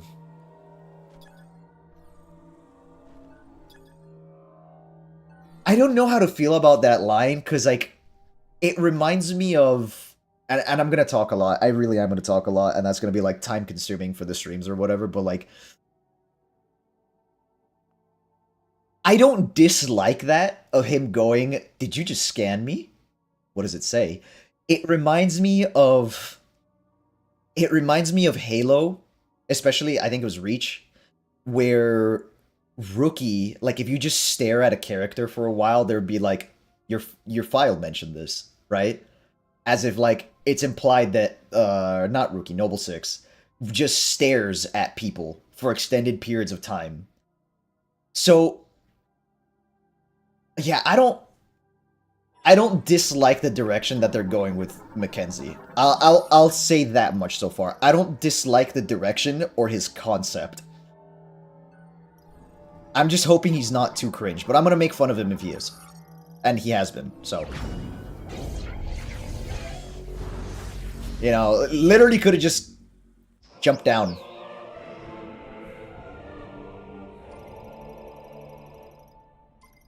Also, we're back to Samus just aura farming after unlocking literally anything. Just a little token of my appreciation. I'm gonna tag along.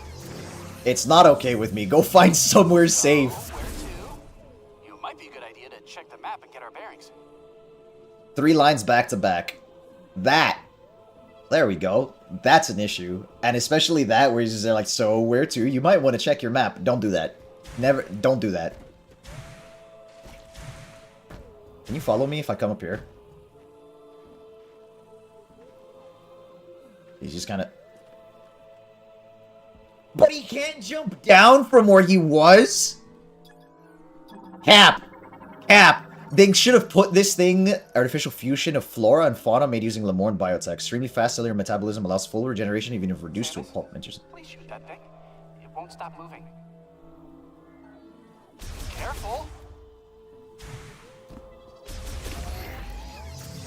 Oh. Oh.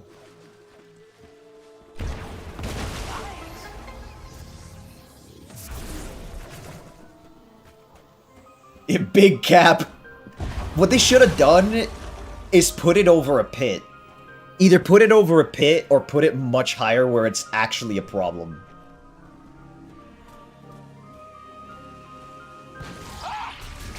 Or having standing like trying to hide from, like he knows that there's monsters nearby and just have him hiding from them. I definitely call cap. Stop screaming. You're not in danger, you're behind me.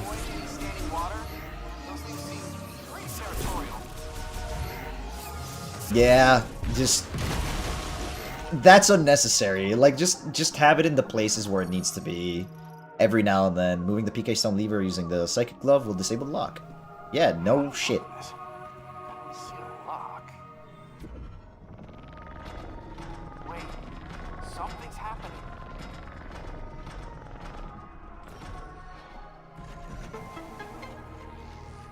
What? How did you do that? Behavioral records. So save stations is for saving behavioral records. Interesting. Wonder what's so special.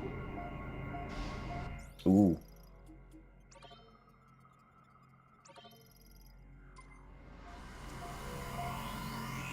The save stations are cool. The save stations are actually really cool. This technology, it's not as old as the rest of these ruins. What do you think it's doing here? That's it. Okay. See, again, the lines for the door, cringe. The line for the save station, not cringe. They had a good idea with him, and then they overdid it. That's definitely the problem. It's just overdone. I was like, just chill. Oh, hi.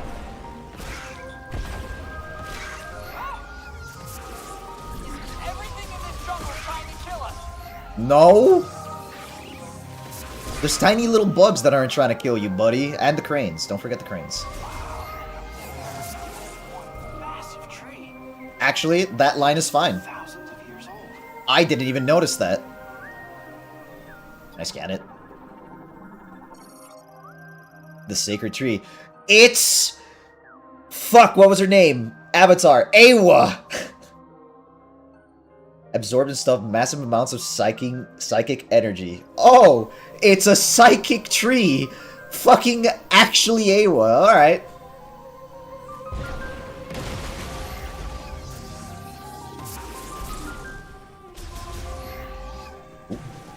Oh, it's you guys. Hi. Bye.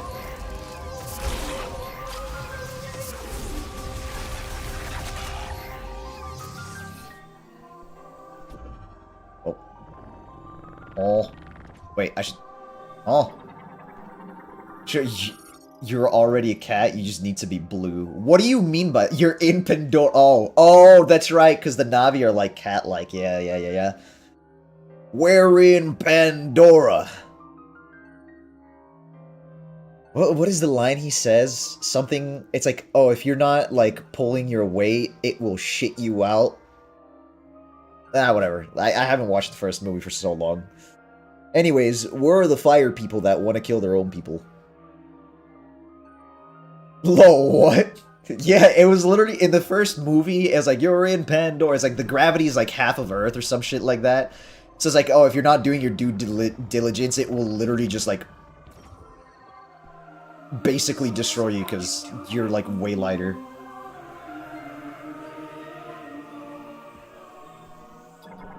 More research. I definitely missed one. If this keeps going forward in the from Fourth Slate, yeah, I definitely missed one. So somewhere in the beginning, I need to look for one of these. Hear me, my Lemorn brethren, as you cross this bridge, reflect on the life you have lived and consider the words that you would carry into the future. Hear me, my Lemorn brethren, as you cross this bridge, reflect on the experiences you have not yet had and consider what you wish your future to hold. Just as we were the ones to create our past, so too are we the ones to forge our future. Can you read that? Yes.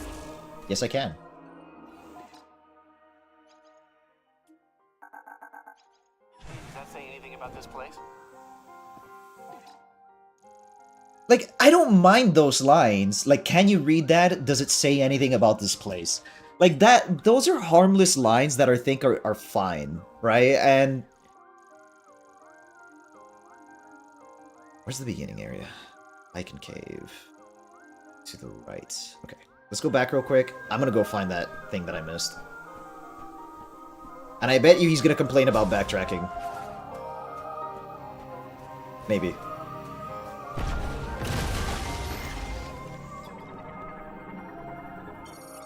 Actually, I don't know how I missed this, but I did, and now I got it, so I think it's a good thing that I went back a little bit. Missile expansion. Interesting.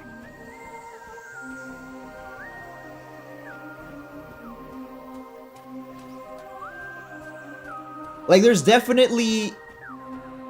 There's some lines like that one where it's like a missile expansion interesting. I'm new... I need double jump to go back. I'm a little upset.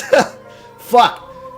Well, I gotta remember next time I'm back here, once I have double jump, I need to go back so I can get that damn tablet.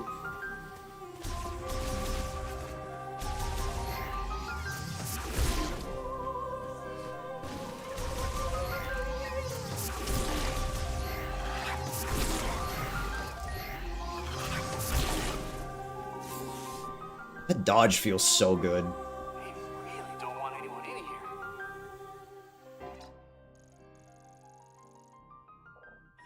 Must be a sacred space. I could have told you that, Mackenzie. It fucking looks like a...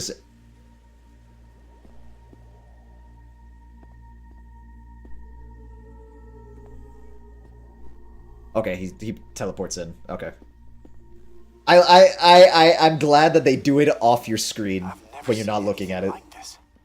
It's beautiful.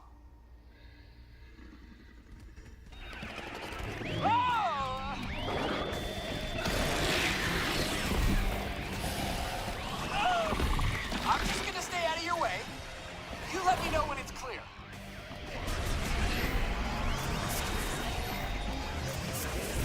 There's worse characters. There's definitely worse characters. If these are his lines, he really isn't that bad. He just talks too much. That's it.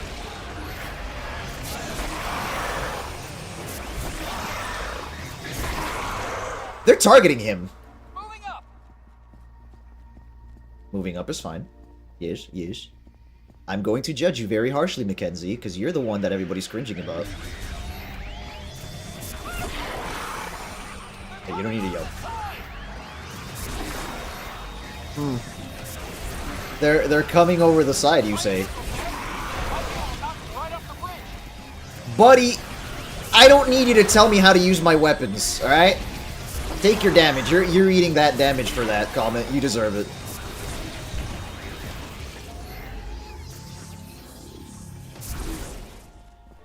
Stop telling- oh, shit. The last stretch. It's a stone bridge built by the Lemorn and shows severe damage from the seismic activity. Though the basic structure remains stable, weight capacity seems to be under 700 LH. What the fuck is LH? Going for it. Cover me. Oh, you said that one. You... yeah, he just yaps too much.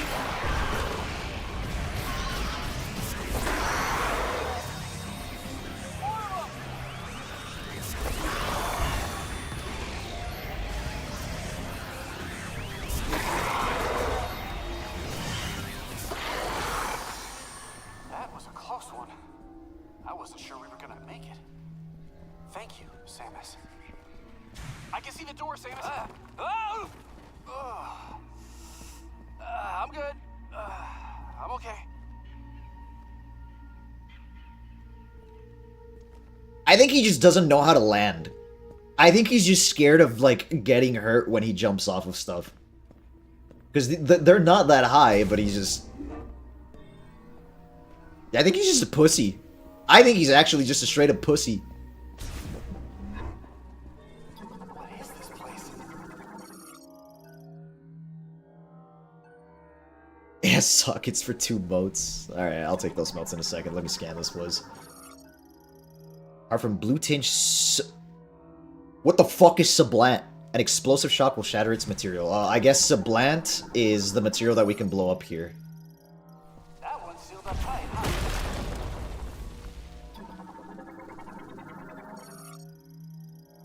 Opens when energy is received by its link sensor. Psychic energy concentration detected inside.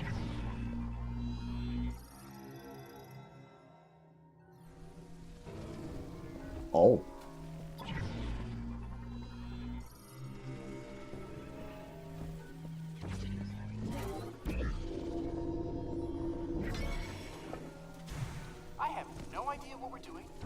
feels like his wife. Yeah, you don't need to make those comments, buddy. Well, I'll say it did work. Like, you've seen me do shit already. Oh. What the fuck? Control beam. Generates a charged psychic beam that can be controlled via telepathy. Time slows to near standstill when beam is in flight. Uh-huh.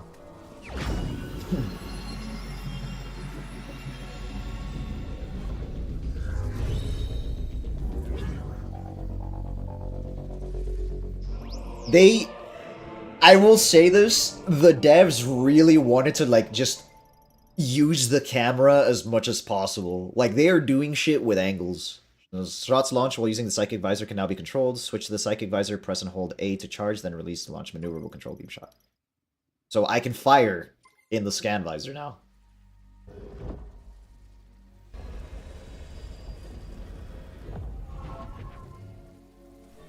found something for your suit, didn't you?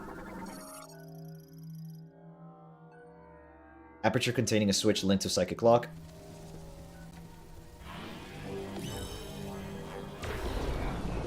Oh!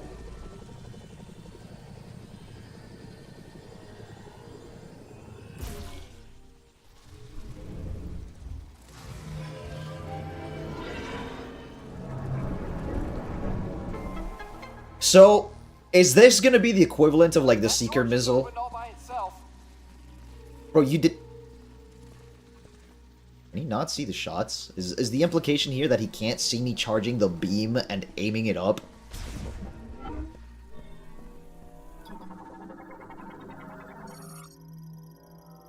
Moissanite, the water is sourced from underground ruins, which allows its temperature to remain consistent throughout the year.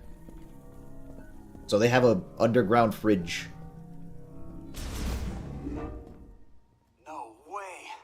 A Mark 99 mech? I'd recognize that frame anywhere. Mark 99 mech, this is Samus Aran. Bounty hunter? You know her. She's famous. You look very familiar. Betsy?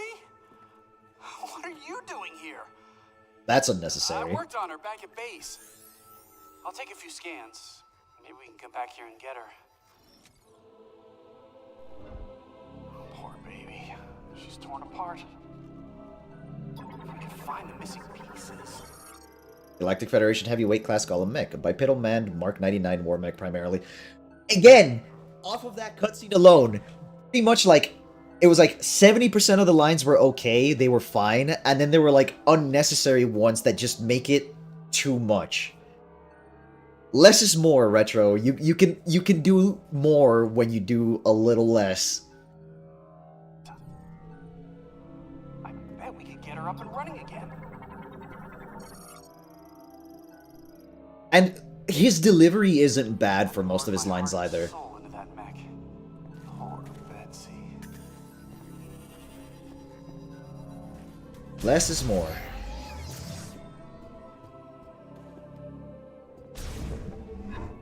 Who's the one that... You know who he kind of reminds me of, just like a more cringe version of Grace from Zenless Zone Zero when he's talking about the mech specifically. It's not inherently a bad thing, just don't make it cringe. What is this? Currently inactive, so obviously we can activate. Your sensor received repairs during the machine error. These repairs require power to operate, and the door is not receiving any current. Particular aperture presumably used for ventilation. No blockages detected on the other side, except there's one blockage here. Okay, you sit on that. That's a morph ball bomb, isn't it? Yep. I want to poke around, but decoding the language will take weeks without a translation key. And yet here I am, and I can translate everything. Less bad, more unnecessary. Yeah, exactly. It's not... The dialogue isn't terrible. It's just, there's too much. There's just too much. I honestly, like... Button pushing strategy always pays off. But I do not know what to do next. So, Samus? Wait. You give it a Why is that the handprint for it? That looks... familiar. Wait, you can interface with their tech, which means you can understand it, which means you've received translation data, which opens up a world of possibilities. Once I get this working, we can use this tech to our advantage. I just need remote access to your logs. I thought so. It looks like the Chozo hand. Oh, this data chip. You think it'll work? Wow, that is fascinating. Thank you. We'll put this here. Let's see.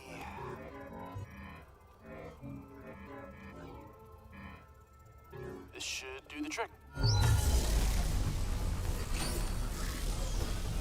When the cutscene's over, I'll tell you which line exactly is unnecessary, especially since Samus doesn't talk. Look at that! We got power!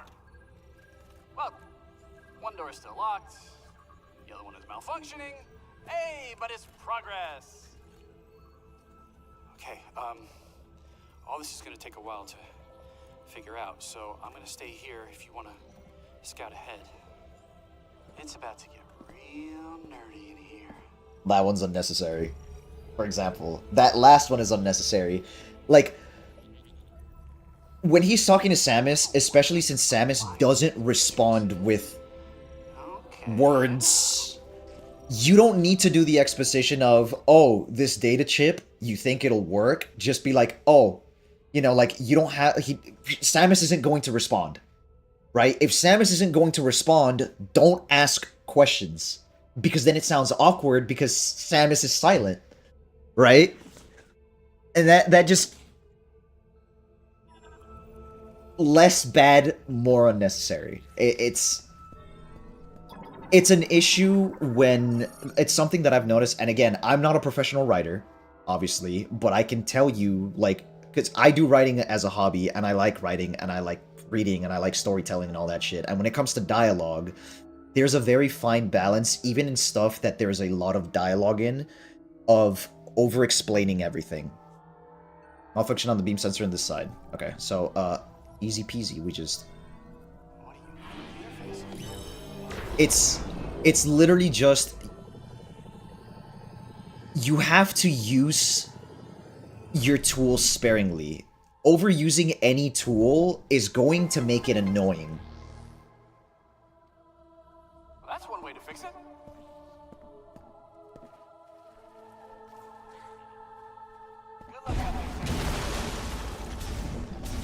And again, I don't think Mackenzie's an unlikable character. I actually do like him so far. I just think he talks too much. And they... Especially, like, his more serious lines are definitely fitting for the setting. And I have no problems with them. Ancient era altar with a plant motif designed to unfold. Analysis implies there's a way to trigger it open. You know who I actually think had a worse voiceover? I think Mackenzie's voice actor actually is doing a pretty good job overall with his delivery. I thought the Corporal, or the Admiral Dane in Prime 3 had worse delivery of his voice lines. He had, like, the voice, but his delivery was very flat. The inscription reads, Kauvanda. That's an interesting name, assuming that's your name and not your title. Whoops.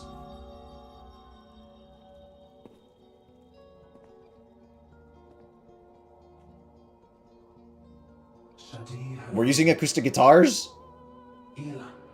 Give me all your fanfic, Captain Bennett's sus. You don't want to read the shit I wrote in middle school, trust me. You don't. You don't. I don't want to read it. What up, pimp? The more producer quarters. We're in a cutscene, so I'm going to pay attention to this and then I'll respond.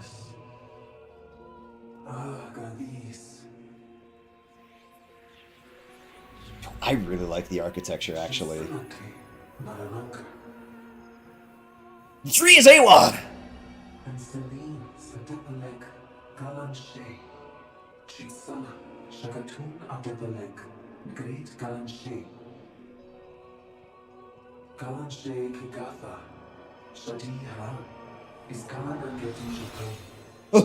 Multiple!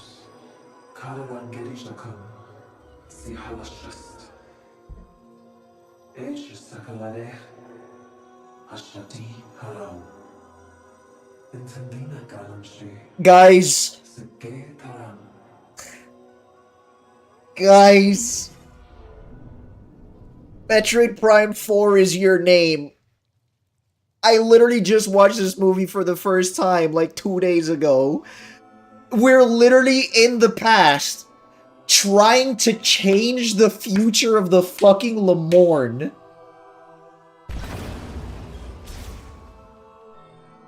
Tell me I am wrong.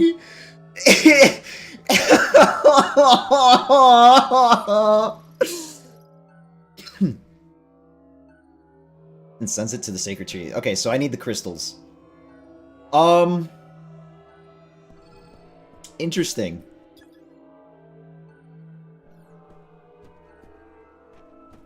Also, the instrument choice is interesting with Prime 4. I feel like they're definitely not using the same since your name literally has you by the balls. Tell me about it, man! Just to contextualize something for you, and this should be kind of surprising, and you probably will be surprised. I watched your name for the first time 2 days ago. You would think in the 20 plus years of my life, we're approaching 30 years of my life, but not that close. I'm almost, somewhere there. I'm somewhere in the middle. Anyways, 20 plus years of my life, you would assume a weeb like me would have watched your name already, especially since I watched Dear Lie in April when I was in high school.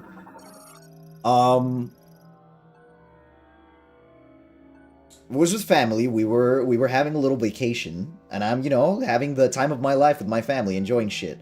We watched depressing stuff, okay? Started with Wolf Children, watched all of Cyberpunk Edge Runners, and that fucking shattered me.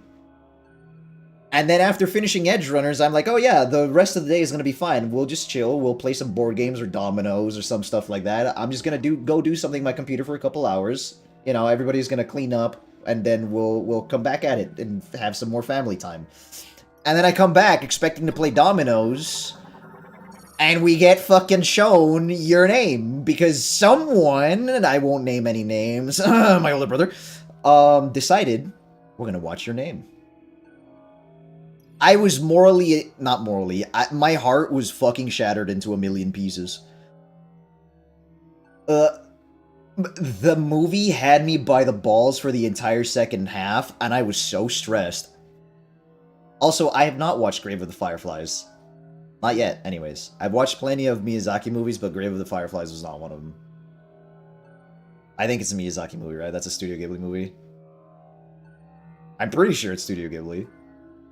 Mentioned with a pressure platform. So there's the pressure. That's gonna come up. Makes sense when you say that now. Yeah. Psychic lock linked to the triple target. Simultaneous exposure of all 3 targets to psychic. Oh, there we go. Yeah, so yeah, the psychic, the control beam is going to be our spherical growth that unannulled palms, rootstocks used to store nutrients. The outer skin is very durable. Oh, it's we're missing. That's not what I meant to do. That's not what I. How do I cancel this? Okay.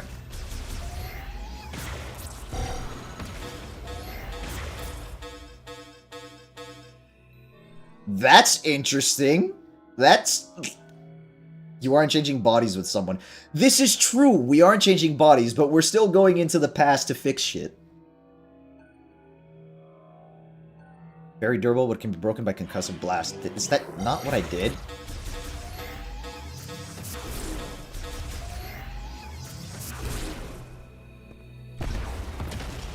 I guess fucking not.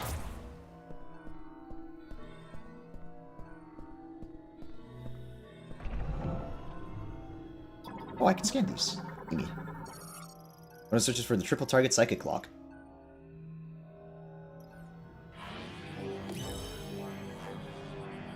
I notice there's 3 indicators on the sides.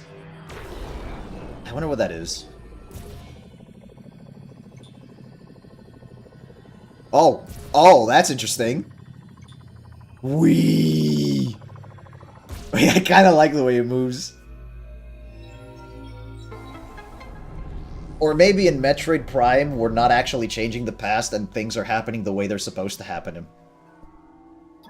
Time is a straight line and not a string that knots. Door. Wait, what the fuck? Whoa, whoa. Recording data, playback device, emits images and text recorded within the moat. These signals can be interpreted only by those who have psychic abilities. Yeah? Modes for making psychic recordings. But we're moting around at the speed of... Finn? How does this work? These signals can be interpreted only by those who have psychic abilities. That's great. How does it work? Do I need more? Do I need motes to put? Aw. Nothing opened. I think we're supposed to come back here at some point. Maybe?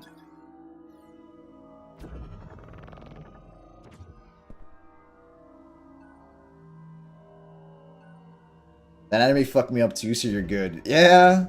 Yeah. The thing is, look, I can be a tough guy all I want, or a fucking degenerate, pervert, edgelord, whatever you want to say, but I have a soft heart. I just have a crab shell around it. Okay, so obviously I'm missing something here. Which, I suppose... Can we mark stuff on the map, by any chance?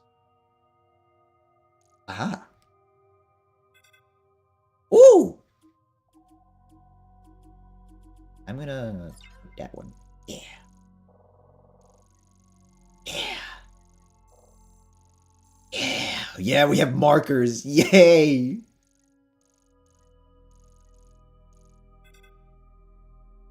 Just gotta go this way. Gotta remind myself. That's not what I meant to do. There we go. Shit, we actually have markers. The tool, it is considered a masterpiece, so I wouldn't be shocked if you cried a little bit. I didn't cry. I will say that much. I didn't cry. I was very stressed. I was very, very stressed. Because that entire second half of the movie, I was like, brother... Like, this shit has to get fixed. There's no way. And then you get close to the end, and you're going through all that trouble, and I was like,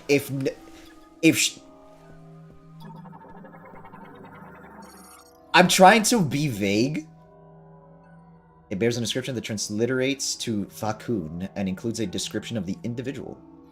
I'm trying not to say spoilers, but basically, like, I'm getting close to the end, like, we're getting close to the end of the movie, and I'm just there, like, there has to be a payoff to everything that happened. Like, I understand there technically was, but the protagonist needs to see a payoff, otherwise I'm going to flatline myself, and then I'm going to go to the studio and flatline everybody there.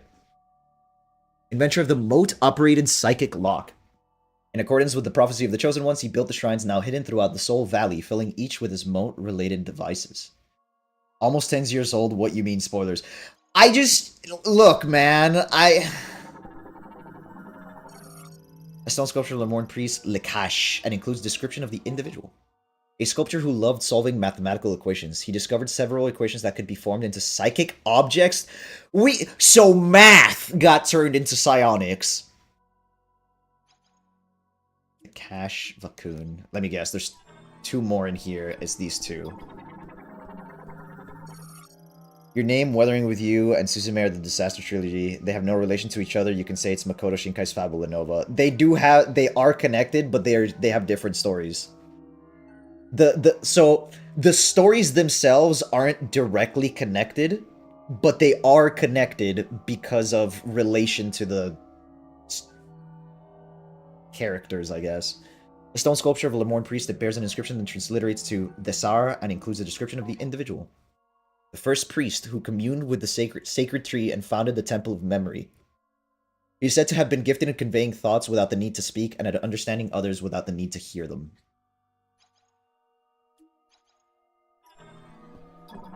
And who's this last one? Lemorn priest. It bears an inscription that translated to Shay and includes a description of the individual. The only female member of the Lemorn priesthood and the first to understand the structure of space and time. Her insight led to a method of moving across space-time and in turn the invention of the teleporter.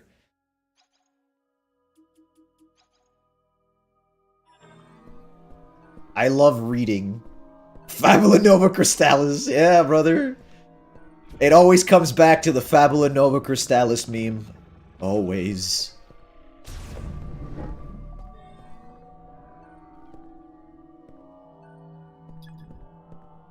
Can I scan it before I get in the arena? No. Like how Samus's gun was pointed up. I wonder if that was because I was in the middle of scanning.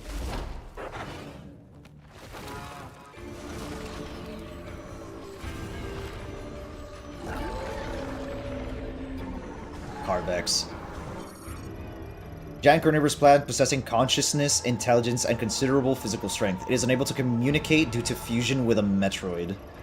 Destroying all tentacle-like vines will cause its protective leaves to briefly drop, exposing a body enveloped only in a thin mucous membrane. Note that the tentacles quickly regenerate. The only way to delay the regeneration is to destroy them all at virtually the same time. This is the Flagra equivalent. A giant carnivorous plant that possesses self-awareness and cognitive thought. While it once coexisted and communicated with Lemorn priests using telepathic waves, one of the effects of Metroid fusion is a disruption in its thought pattern, preventing it from communicating. It now sees everyone as enemies and will attack indiscriminately. So this is the, oh my god, what was it called in Mass Effect? The plant on that planet. The Thorin? I don't remember. It was literally a telepathic plant. It primarily attacks using its tentacles. These tentacles can be destroyed, but individual tentacles will grow back quickly enough through rapid cell proliferation and cell transfer from any remaining tentacles. If all of its tentacles are destroyed simultaneously, the regeneration process requires its body to generate considerable heat, forcing it to open its protective calyx to cool down. Boasts a thin mucous membrane that is vulnerable to damage. Can I scan this tentacle separate? I can't scan the separate. I. Carvex Vine. Tentacle-like appendage capable of being both rigid and flexible. Be temporarily destroyed by damaging the bulging portion along its length. Normally hidden beneath the ground, but it will reveal them if it detects danger. The tentacles have extreme elasticity, making them very flexible. This allows Carvex to attack by swinging them around like long whips. Swollen protuberances on the tentacles indicate the areas that facilitate Carvex's fine control of its limbs. These are destroyed, the resulting loads of control will rapidly expand and rupture the affected tentacles.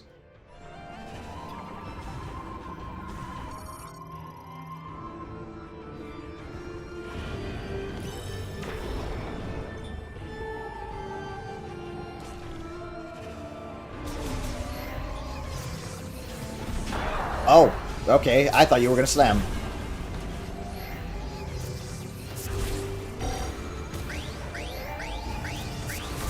Yeah, that might be a problem.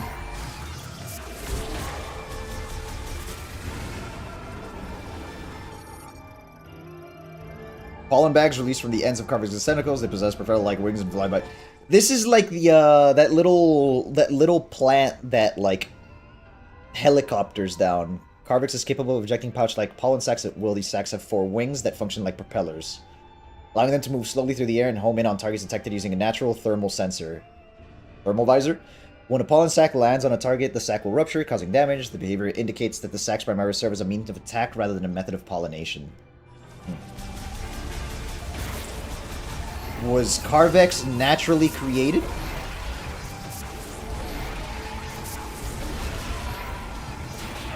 Okay. Don't go into them, even after they've been deployed for a little bit. Duly noted.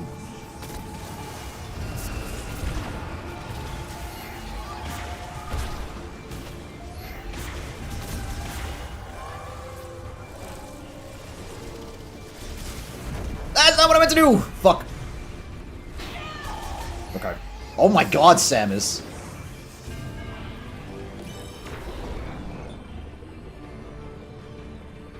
Bonk. Huh! Okay, so it has 3 max things it can hit, and then I can pop it early. Okay.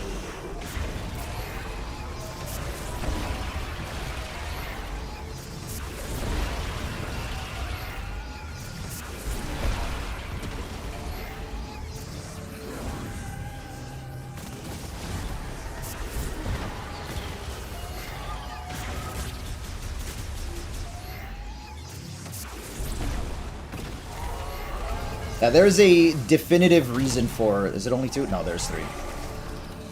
Fucker! Let me go to it!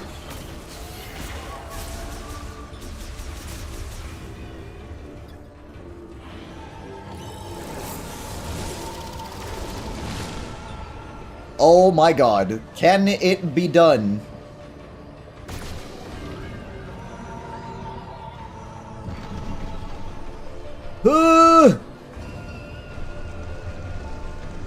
I wonder if I can get hit while I'm in this state.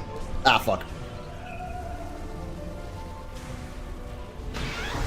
I keep forgetting I don't have double jump. It got stolen from me. Will the third one regen? I think I just heard it regenning, actually. Or not? Nope, yep, there it is.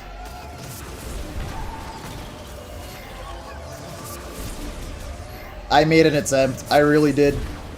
I tried to salvage it. It's just not possible. Actually, it probably is possible, but only while they're like down on the ground and spinning.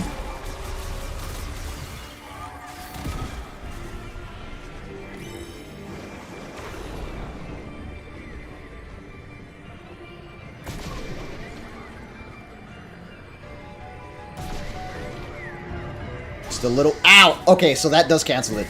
Noted. Taking damage while doing that, bad.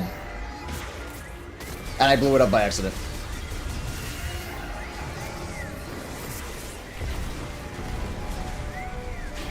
Oh my god!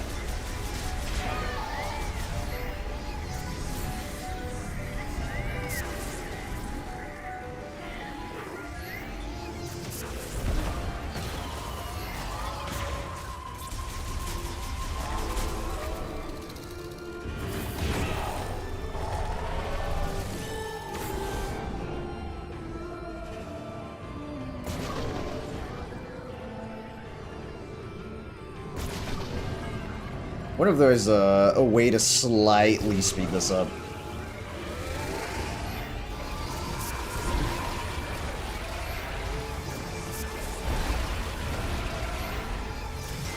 Fuck. Fuck.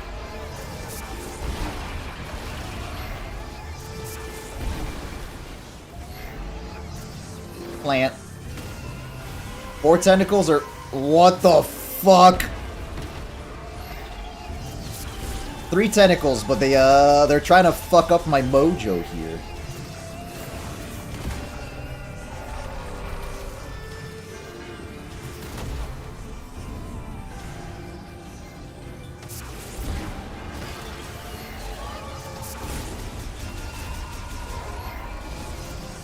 No!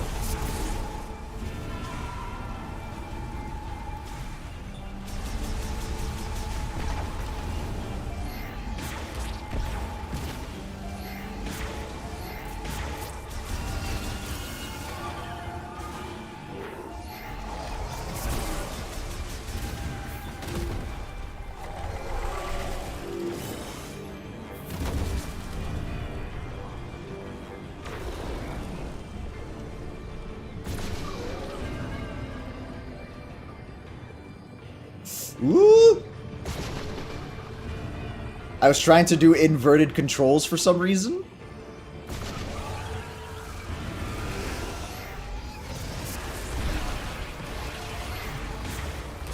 From your name to weathering, the connection is like straight in your face, like there's no mistaking it. Yeah, because you can literally see it directly with certain someone. Someone who makes it more obscure, but it's still there. I know the weathering with you one. I know that one, but I haven't watched it yet. I just know why it's connected. Oh my god, we purified it! We got rid of the Metroid infecting it.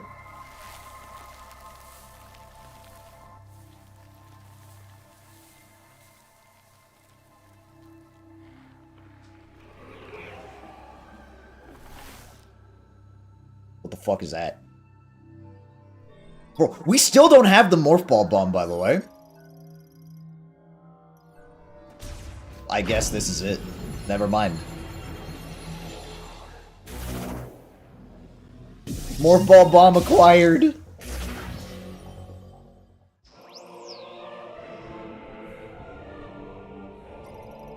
But yeah, I just... Because the black is psychic bomb damages objects and can be used to perform bomb jumps. Psychic properties by pressing and holding aim. What? It's not a spoiler. Yeah, but I mean, I figured they were the same. If the second movie is in the same timeline anyways, it just makes sense.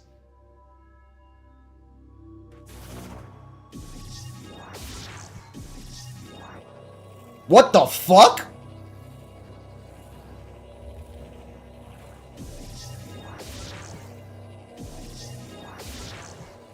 What? Huh? Wait. Oh, wait. Oh. Oh! I get it. Can I? I wonder. I want to test something out.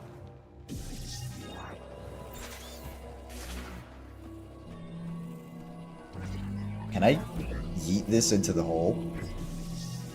Oh my god, I can.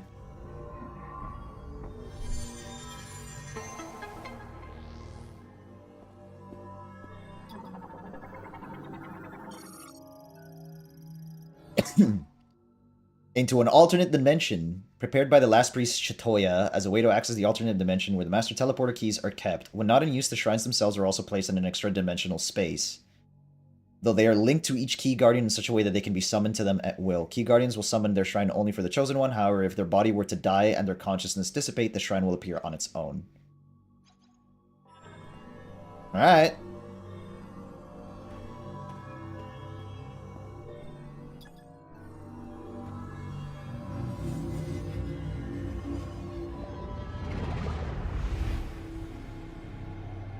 I can't scan the keys, bro. Let me scan it.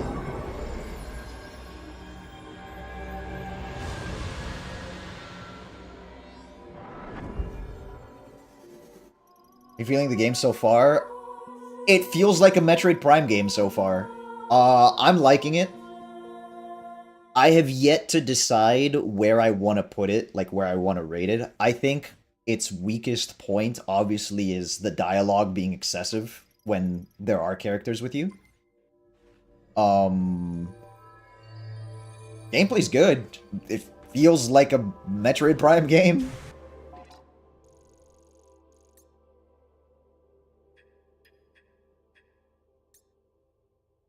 Oh, missions. Ooh. Green energy crystals on the left side. And the master teleporter keys on this side. Ooh.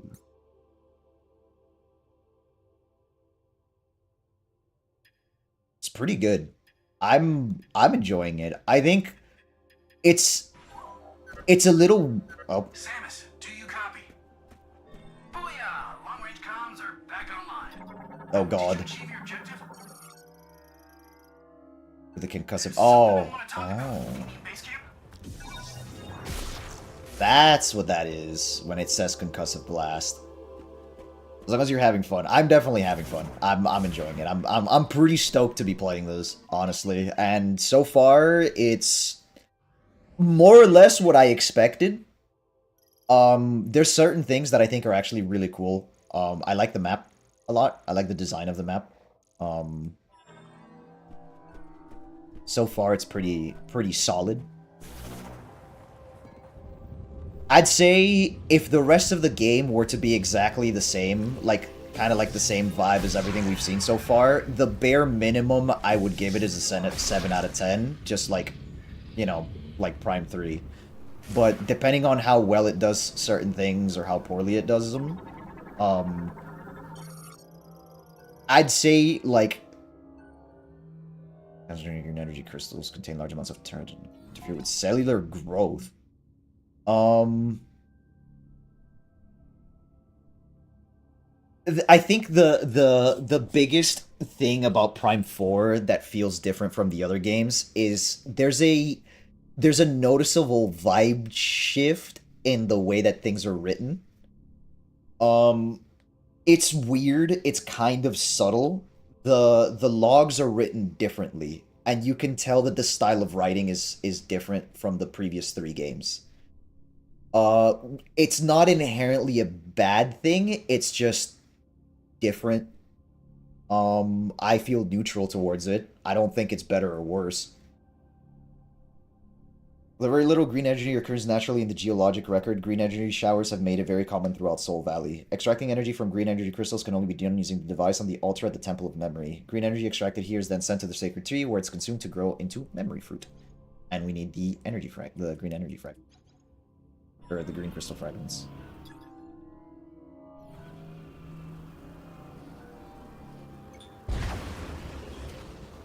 Okay, cool. They function exactly the same as wasps in the other games. Who would have guessed? Oh. I'm trying to lock onto little bugs, bro. Can I break them? Can. Green energy. C mission for... Oh. Oh. Oh. Oh. Oh, what the fuck? That needs a lot. Noted. I was like, oh, they're giving me a lot here. This high heat, right? Yeah. Which is not that.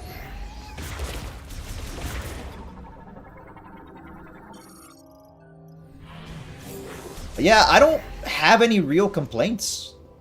I think the environments are pretty. They feel very Metroid-y. It's just... It's definitely a different vibe from the previous three, which makes sense, right? Like, the vibe of Primes 1 through 3 kind of leaned into Phazon a lot. Which... Did you know the game? Once you finish it up, you can tell us where you rank it between all three. Yes, all three. One of them doesn't exist, and I'm not sure which one it is yet. But yeah, I'm enjoying it. I'm definitely having a good time. So far, it is meeting expectations.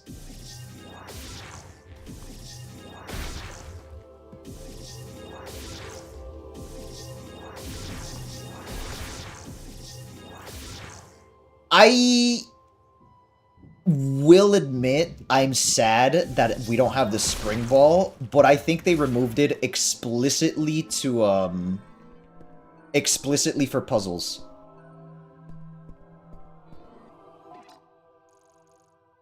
That's my current theory, is the spring ball was removed so that, like, you can puzzle solve normally. Oh. Oh, because it's based off of the keys.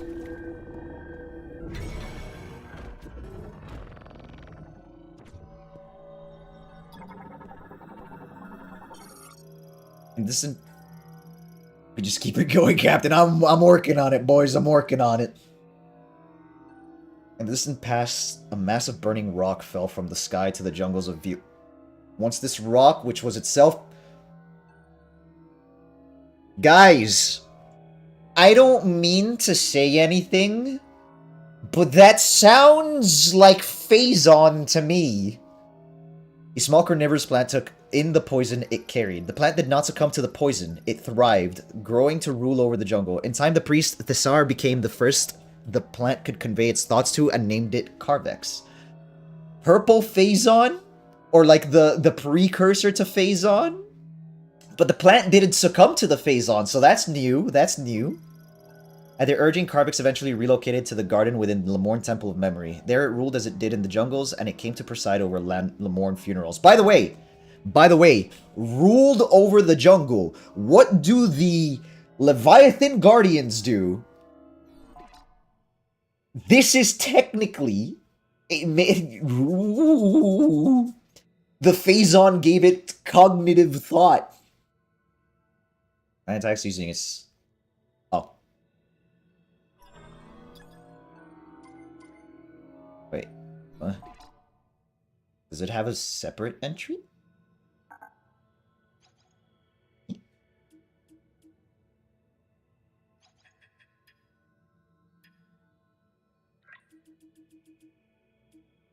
Oh.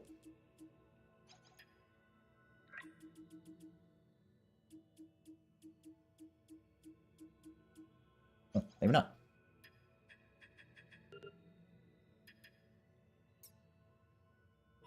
Interesting.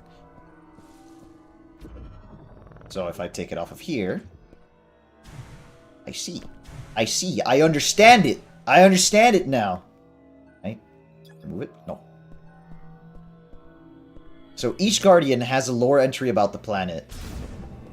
Okay, I see how this works. I can... Did I leave this marked? Yeah, why not? It's an important little spot. We'll leave it marked. Actually, no, that's gonna confuse me. Marker. Remove marker. Marker. Remove marker.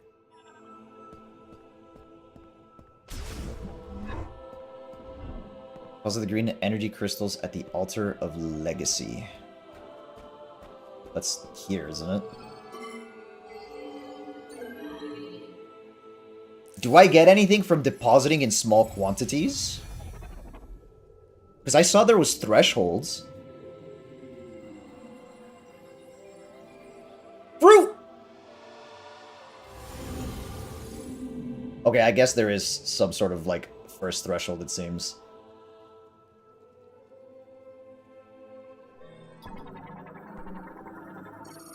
Providing the energy converter with green energy crystals causes the altar to illuminate. The illumination will grow as the sacred tree absorbs more energy. Well, yeah, I figured that much. Hold on a second. Yeah, because there's 1, 2, 3... I guess it's in... Yeah, it's in quarters. I wonder if that's just to tell you how much you filled up, or if there's, like, actual significance to each threshold. I guess we're going to find out soon enough.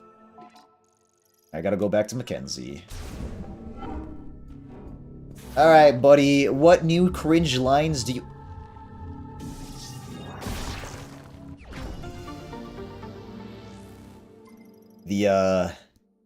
Boys, we have a problem.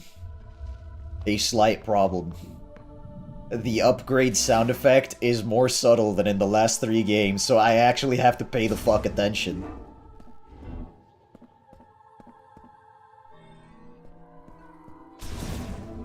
Man, they did not design these for humans. No shit, buddy! Oh! Whoa! You are sneaky quiet, you know that? Hey, Silence. I'm glad you're back. That data you gave me earlier is really coming in handy. I've been able to translate the Lemorn language.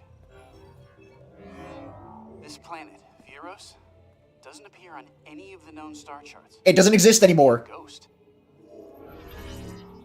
I tried sending out a distress signal, but there is no activity in this sector.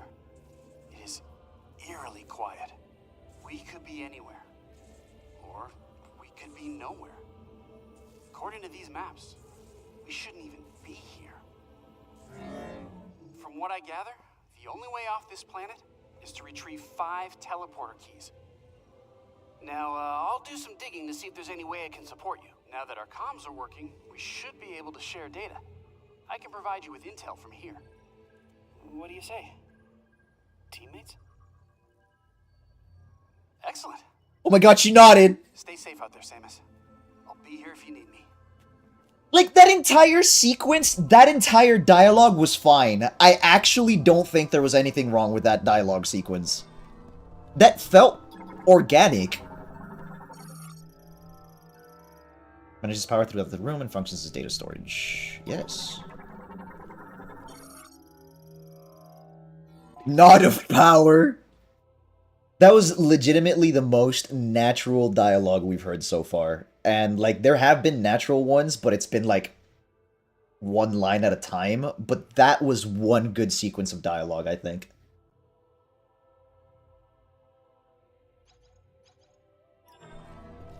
Yeah, it just... Like I said, it just... I think my analysis so far, let's call it, is... The vibe feels distinct from 1 through 3. Ignoring the NPCs and stuff like that. Like, there's definitely a distinct tonal shift. Both in, like, the scans, the HUD, everything feels very different. In a sense, it feels like going from like Samus from like Super Metroid to Fusion / Dread. It's a very distinct tonal shift. You won't have me there to watch your back.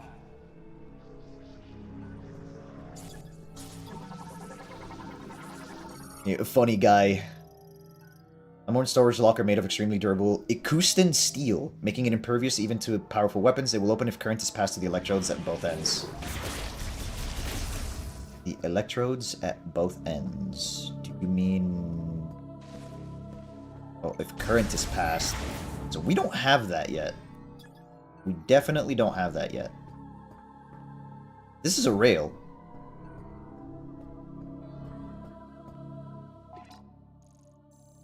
The other door is malfunctioning, right?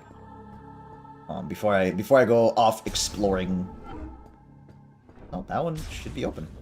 Yeah, that one's open. The malfunctioning one was the way forward. It was a save station.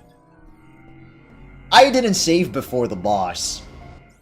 And it was, I'm not gonna lie, it was a little tougher than I anticipated it to be. And I think that's mainly just because of the fact that I'm still not used to, like, the dodge. But, as much as I may be worse with it, I think it's purely out of, like, habits from the... I love these little things just being here. I think it's mainly just a fact of, like, not being used to it, but it's... The reason I think this dodge is better is because there is a much clearer duration of effect and, like, significance. Container carrier vehicle rails. Rails running from the Varg cargo launcher temple. Deterioration dates them to the Lemorne's machine era. Fungi variant, its periostacum is extremely hard and cannot be destroyed with a standard beam. But oh yeah, why the fuck am I rereading that?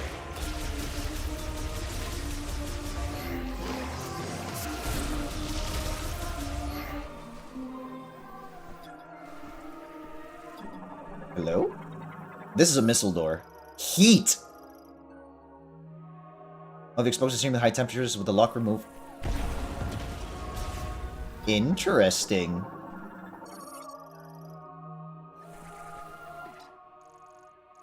Fire blocker. Do we want it exposed to high heat, or do we only if exposed to extremely high temperatures? Alright. I guess. I would have expected it to be, like, backwards. Just based off of the... What the fuck is this? Machine-era cargo transport system uses ballistic technology to launch specially engineered capsules that are typically loaded with materials and good. This is gonna be a morph ball launcher, isn't it? Cargo launcher transport system. Launches specially engineered capsules that are typically loaded with materials, rations, and other goods. The capsules use thrusters to automatically adjust their speed and attitude.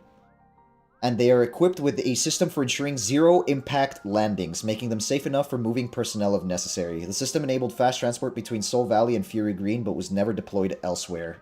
I wonder why!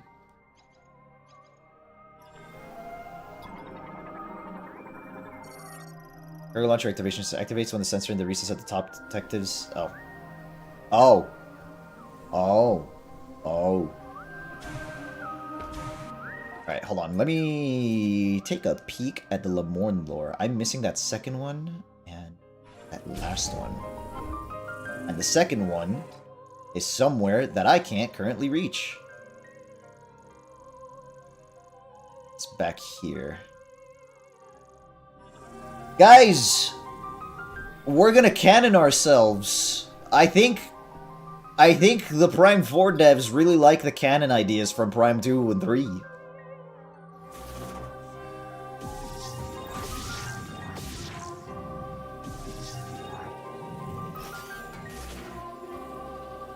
Yes, I know how it works. I read it. I read it. Bonk.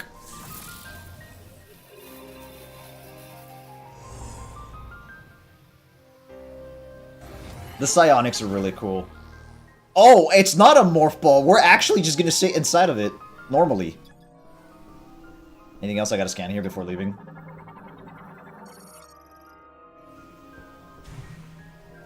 Tree. fuck? Wait, what the fuck?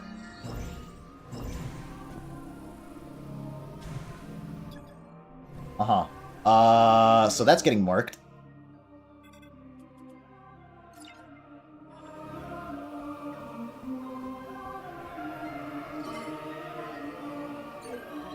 Ooh, I know where the upgrades are. I have markers. Oh my god. Quality of life take. Any Metroidvania that no longer has that doesn't have markers is bad.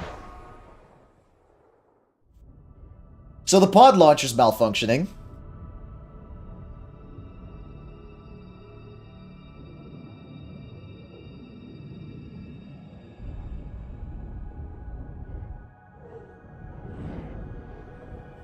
Don't tell me the pod is also malfunctioning. Oh, no, it's just the transition.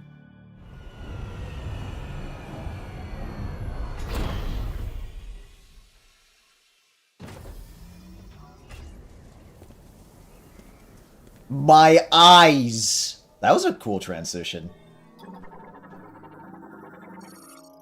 Mission on Fury Green has malfunctioned. A misfire sent its capsule off course, and it performed an emergency landing in Soul Valley. Wait! Green rocks! Yes!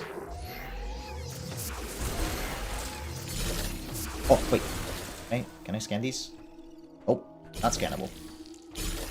There's so many green rocks! It's so open! Where the fuck am I? What you see in front of you is the entrance to the closest area with the teleporter key. If you want to contact me going forward, use the radio command on the map screen. Fuck off, Mackenzie. I don't want to contact you if I can avoid it.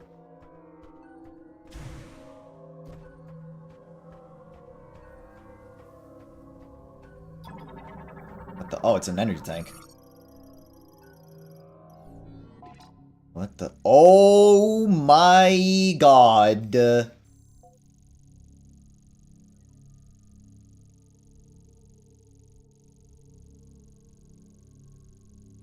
That's a lot of space.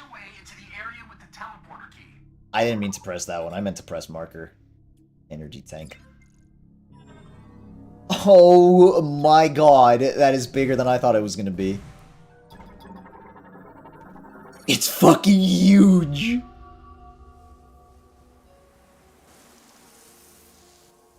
Viola, Metallic feet sprint over land with great power. Oh. The Lamorne were just there like, yeah, we're gonna ride motorcycles.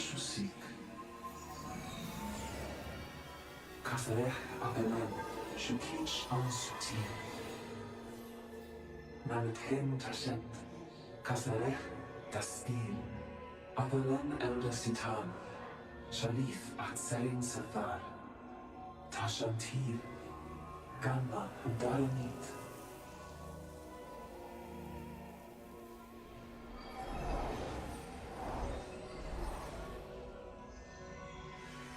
Chandra Netzalam Tasante Kasalech Dastin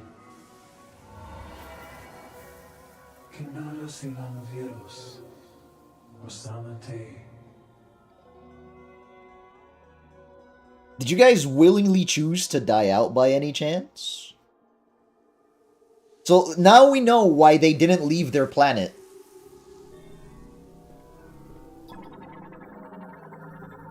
That's a Gibardum. Green energy traces detected within. Only psychic energy in the form of a diffused oscillation blast wave can pulverize it. What the fuck does that mean?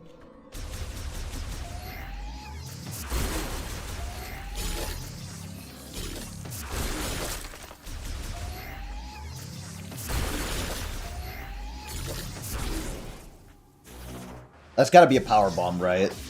That's gotta mean a power bomb.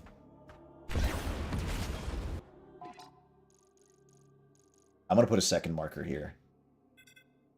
What the fuck is this? What does this marker mean? I'm just gonna... Oh, fuck. You'll need to find a way into the area with the I keep... teleporter key. I don't intend to click on you, Mackenzie. I'm sorry. Please. At least he doesn't have, like, new dialogue and shit like that. It's just basically like, hey, you need to do this one thing. Electrifying the lock on the lower part of the hatch will cause it to release. So... it seems that they're leaning into, like, the same kind of elemental stuff as in the first game. Because that was a cool effect.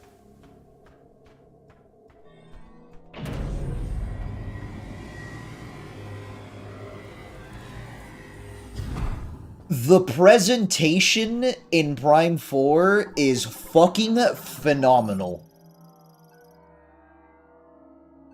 Durability is unremarkable. I mean, it's just for transporting stuff. It's not like military equipment or anything, right? Why would it need to be remarkable?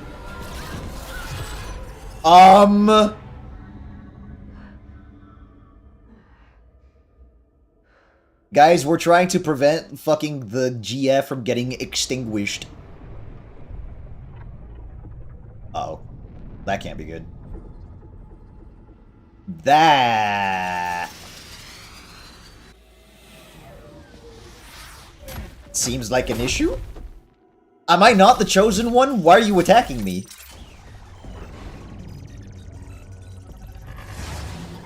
Something's cooked! Basic model of a modern Cybot android typically equipped with laser cannon and hover thrusters, yes? Cybot model was originally created to serve the Lemorn. Following the Great Tragedy, the surviving technicians modified them into anti-Griever battle mechanoids. They were able to synchronize The Great Tragedy sounds a lot like... The Great Tragedy sounds a lot like what happened to Talon 4. To anti-Griever battle mechanoids, they are able to synchronize telepathically with Lemorn as well as act autonomously based on prior instructions. Cybot soldiers are equipped with a hover thruster on their back, a laser cannon on the right arm, and a shockwave emitter. I think we know what we're looking for. As the thrusters were only designed for short-range flights and walking functions are limited, Cybot soldiers are most often moved by a shuttle or launched through the air by Chrono Tower. Upon losing their telepathic connection to a synchronized Lemorn, they will immediately cease. So there's a Lemorn sending these out.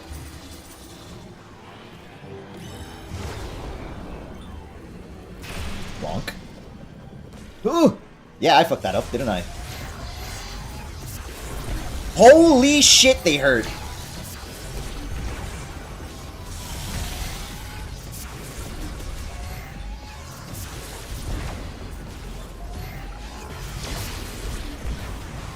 Guys, I think the Cybots are the Chozo Ghost equivalent. They're kind of scary.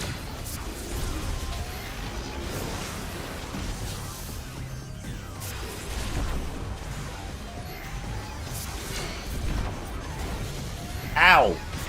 He's sending more!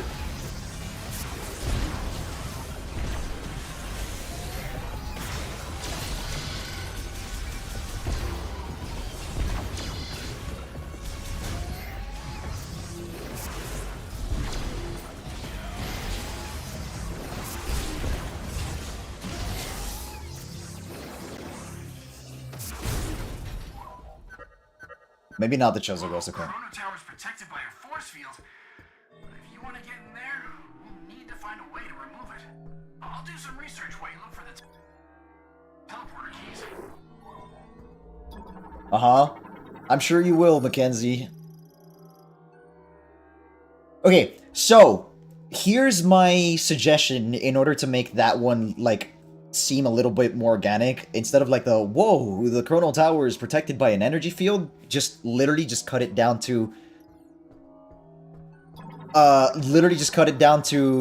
Samus, I'm going to look into how to get rid of the energy shield that popped up. Full stop. Leave it there. You don't need to do any more than that. Uses kinetic energy from Viola to activate linked devices currently offline.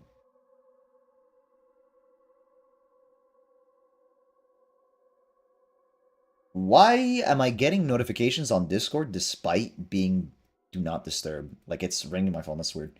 Whatever, it's the show stream special, getting notifs. In the machine area to repurpose the motion energy of two-wheeled vehicle for operating connected machinery. The hologram displayed at its center is used to guide Viola placement. Once in place, the vehicle is fixed on its position by using the throttle to spin the wheels. The rotation, it's like the boost ball spinner. Every time, yeah.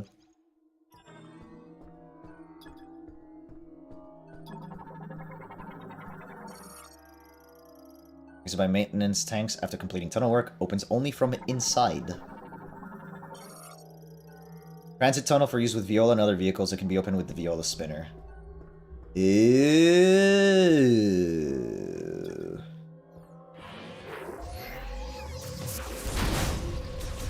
My one issue with being able to use the beam while in the scan visor is sometimes I literally just wanna I tap, right? And I need to just tap it because you can only charge, I guess. But like in the previous games, I would charge my beam while in the scan visor. So like it kind of fucks me up when I'm just trying to go back to the combat visor.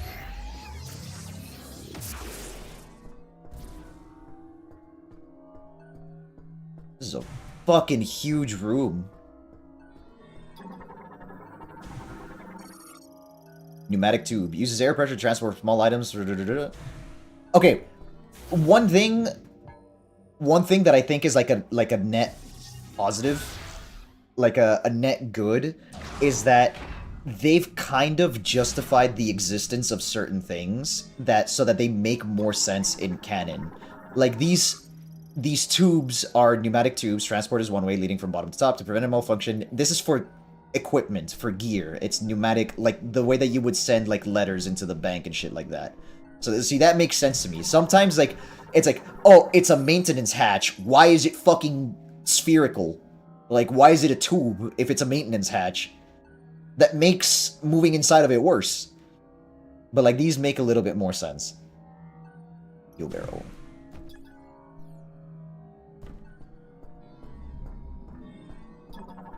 And a crack. Security area. The glass is cracked and can be broken by strong impact. That's the only way we can move, isn't it?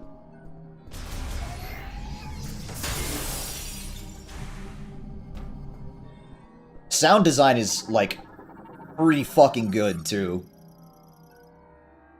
Under for maintenance tanks, entry hatch currently open and has safety mesh installed. The mesh can be removed with a strong impact. That wasn't even a strong impact, that was just an impact. Well, I guess a weapon impact counts as a strong impact. Let me in!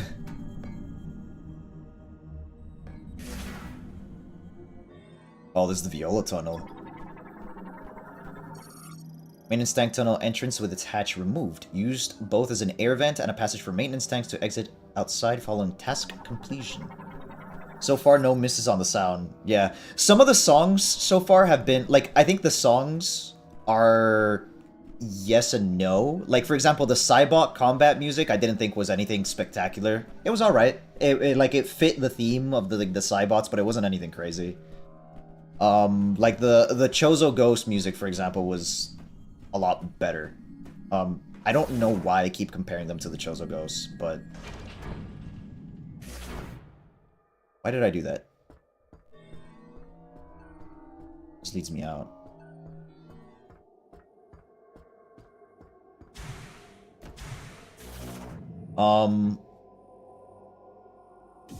I think the thing with most music, it's weird. It's hard to compare to Metroid Primes 1 and 2. Even with all of the other Metroid titles, I think like Fusion didn't have music as good as Prime 1 or 2, and I think the most memorable tracks are all from Primes 1 and 2. Like across all the Metroid games that I've played, I genuinely and granted, a lot of the tracks from Prime 1 or 2 are remixes of like the 2D games as well.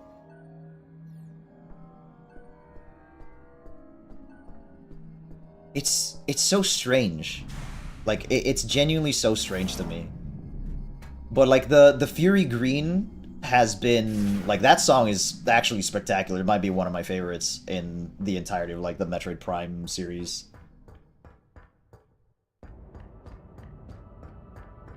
The track that initially played when we got into Vuros was also spectacular, like in the temple.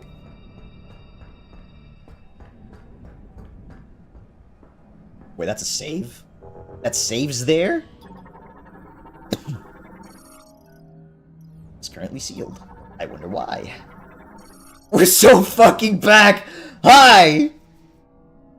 We are indeed so fucking back. What's good, homie? Small vehicle factory container. Yay. Research. I'm gonna skip. Mechanoid maintenance tank. Oh, these are the maintenance tanks. See, this is what I mean by, like, they made these little things make more sense. Like, this looks like an actual container. These are the things that go into, like, the stuff, the places that we go in the morph ball, and it just makes sense. Definitely something that was kind of lacking in the level design of Primes 1, 2, and 3 is some things just didn't make sense existing, but they were there for the sole purpose of, like, gameplay. They just didn't really make sense in the lore or in the canon. Like, this is a morph ball tunnel, but it still feels like an actual, you know, like, this makes sense structurally.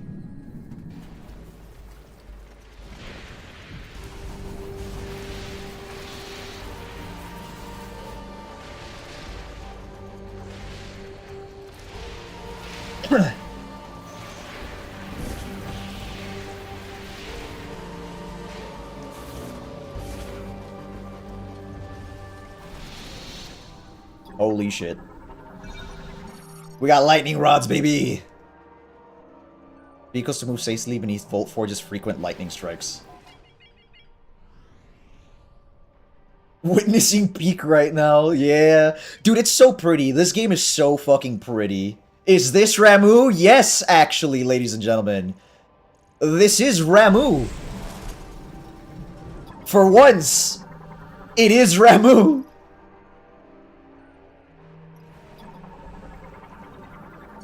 These are some big-ass containers. So, what I'm understanding is there's Viola in all these tanks, in these big ones. What the fuck was that? Why was my controller vibrating? Oh, shit. Whoops. Wheeled vehicle gate automatically opens and closes for vehicles. Do I apparently count as a vehicle? Uh-oh. Hi. Denzard. A arthropod. Capable of living in incredibly harsh climates such as Volt Forge, can absorb electrical energy, causing parts of its body to glow. They used to drag their bodies. Their internal organs of a... You turn into a ball, so it makes sense. I guess? Do balls count as vehicles? Internal organs of a Denzard will not function without an electrical charge. Such a charge can be absorbed from their surroundings, however, which makes them well adapted to life-averse environments such as Volt Forge. Even plants struggle to survive due to the constant harsh weather blocking all sunlight. Because Denzard organs circulate electricity, the cells in their eye, teeth, and tail glow. You go inside the ball rolls, therefore vehicle. I cannot at all deny that logic. So, you win. Bonk. It's our little roly-polies. Except they're not...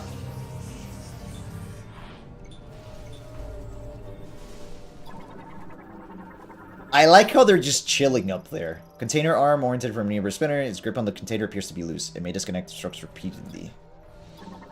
Do I want it to disconnect?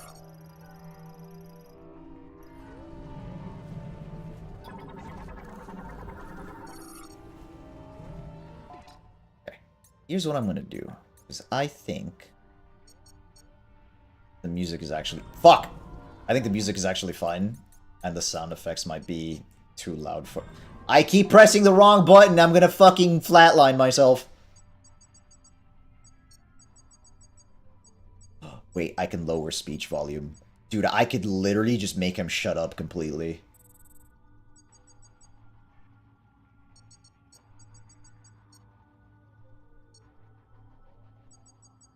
Here's what we're gonna do.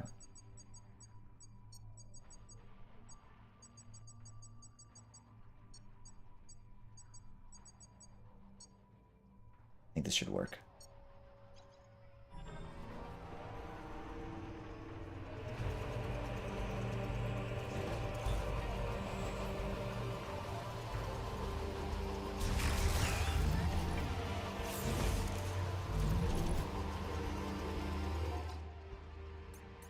Okay. Almost there. Almost there. Press the wrong button. Delete save. Not again! Not again!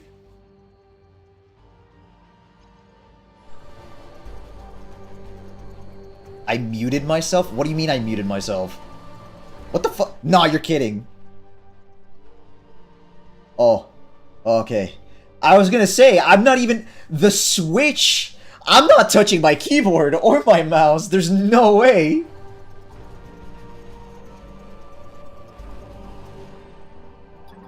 Oh, there's just fucking 1,000 of them. Lemoore Neurobike Mark V. Two-wheeled, single-seated transport vehicle, mass-produced during the machine era, nicknamed the Viola. Why is it the Viola, actually? Two-wheeled, single-seater vehicle developed during the machine era. As part of the Psychic Era redesign, a function was added for identifying the psychic brainwaves of individual Lemoore. When a rider wearing a special nanosuit registered themselves to a Viola, they would be set as its exclusive rider and prevent its use by other Lemoore. How to prevent theft when you go to certain places in the city. This registration allowed riders to summon their Viola to them, even from remote locations. However, summoning would fail if the route crossed impassable terrain. The Viola's features also include pre-installed unlockable functions. For instance, upgrading the Viola suit to the Viola IC suit enables the vehicle's IC mode, a hover transformation for moving over hot surfaces, unsuitable for tires. Supporting this feature are heat-resistant systems strong enough to allow for hovering over magma and lava. This transformation would be automatically triggered by the vehicle's surface sensors. Further transformation features were in the planning stages. Thank you for giving the hints about stuff that I'm gonna see. I made an oopsie on my side, lol. He muted himself, bro. Unisuit printer. Produces the suit required to ride the Lemoore Neurobike Mark 7. Currently offline. Mark 5. And the Mark 7 is the one that we're going to be using. Lemoore Neurobike Mark 7. Latest model of the Viola Neurobike. Mass-produced during the machine era, but redesigned for the Psychic era. Special nanosuit, which identifies... Oh, and it just... Okay. Does this add anything? No.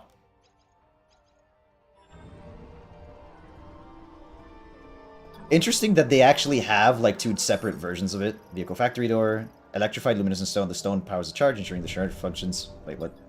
Even if power is lost. Tower 1 to Tower 2. Hey, it's a sign! Connects to 3 towers of Voltforge's vehicle factory, currently locked. Map station. Oh. Oh, we get a map station?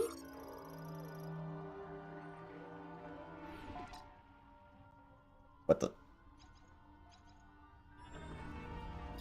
And let me guess, this is Tower 1 to Tower 3. Well, so we're currently in Tower 1.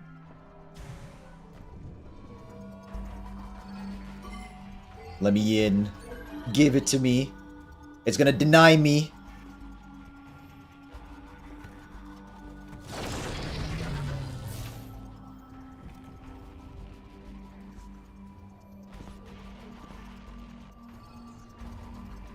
You know Samus was disappointed when she did that. She might not have shown it, but you know damn well she was disappointed. Emergency security shutter. The shutter will release once the emergency has been resolved. What emergency?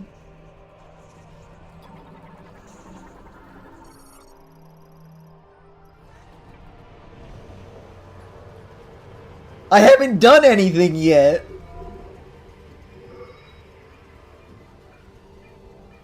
I think they're showing me the current emergency.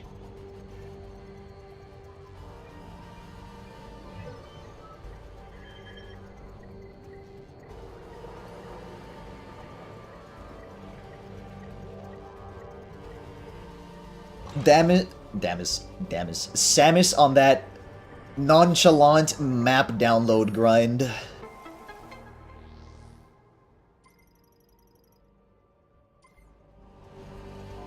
Damus. Look, listen, I play too much Smash. I'm way too used to referring to Damus since I play her more than regular Samus. Leave me alone! I can't get rid of the interstellar space jellyfish poon, brother. The fuzzy. It's got a grip on my mind. I already took a peek. You son of a bitch! Yeah, this is unnecessary. This is unnecessary. I don't need you to tell me where to go. I can explore it on my own. We literally just watched a cutscene that showed us this.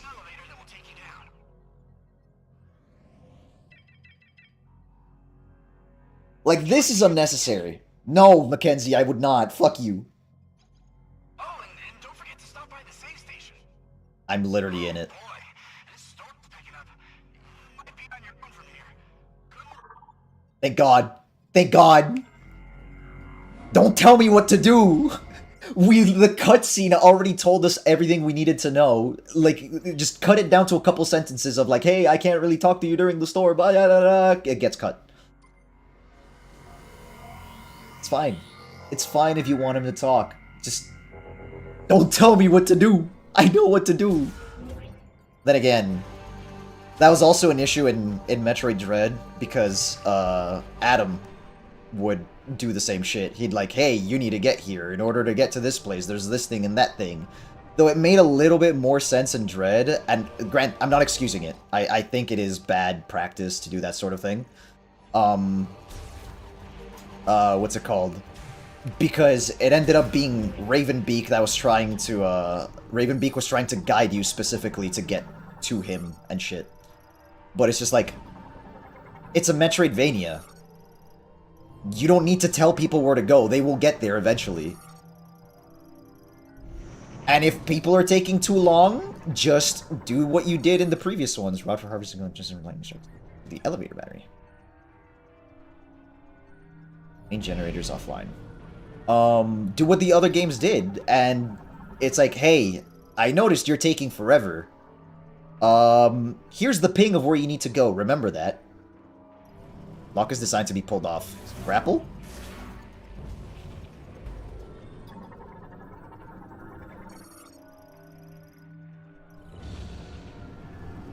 Oh. That's a thing. I like the holograms. Next save station is where I'm gonna stop for today.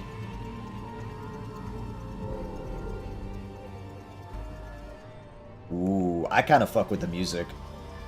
I just need to not be in the scan visor so I can listen to it more.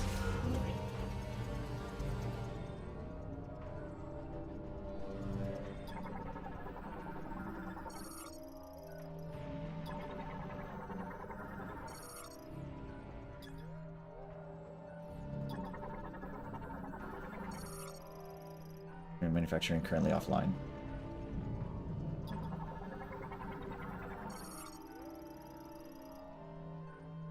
Giving them positive charge, currently offline. Gate built into the cylinder support frame. Its lock can be released using the nearby link device. But it's off. Ion collection cylinder collects free-floating ions created by the deposition process during manufacture, storing them in gas high under pressure. Oh, fuck!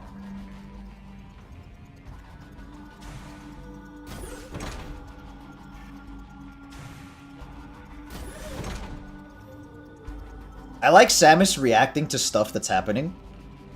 Like when we go down and like she braces herself. That's a nice touch. That's definitely a nice touch.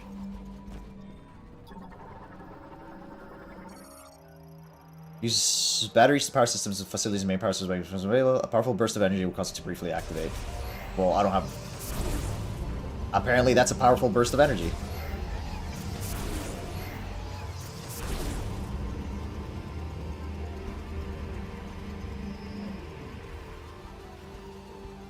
Aww.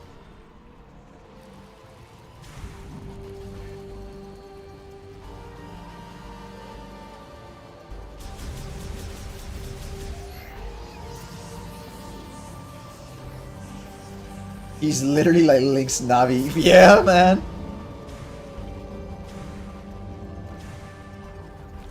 Oh, you know what? That's what we need to do.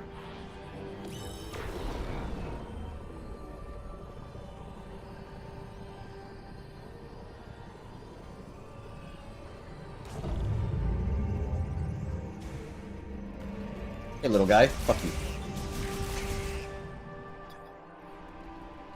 But yeah, like...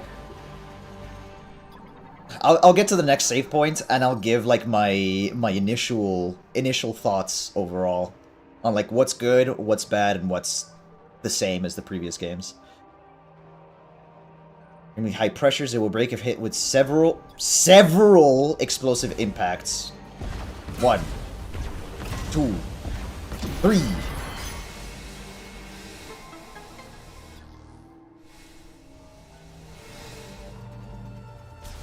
A 1, a 2, a 3.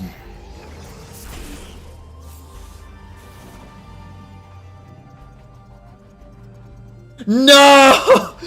No, I need an upgrade. You fucks. How dare you?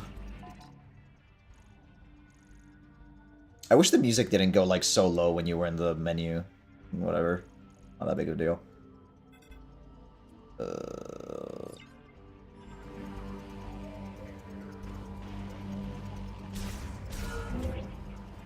Ooh.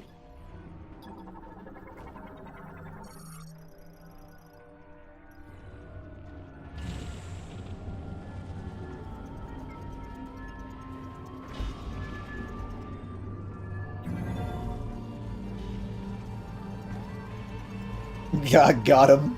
No. They're showing me the backtracking.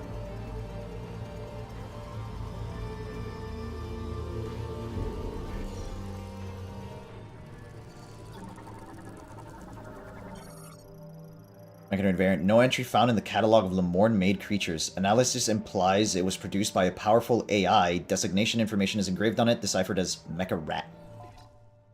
Mechanoid variant, no entry in the catalog of Lemorne-made creatures. Mecha Rats are assumed to have been created by the factory's administration AI.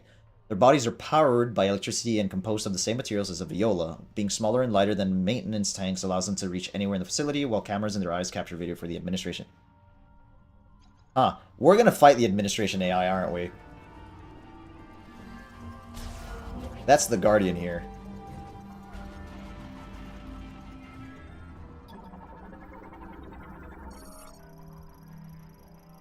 Yay. A rat, one of your people. Yeah, but it's mechanical. It's not the same.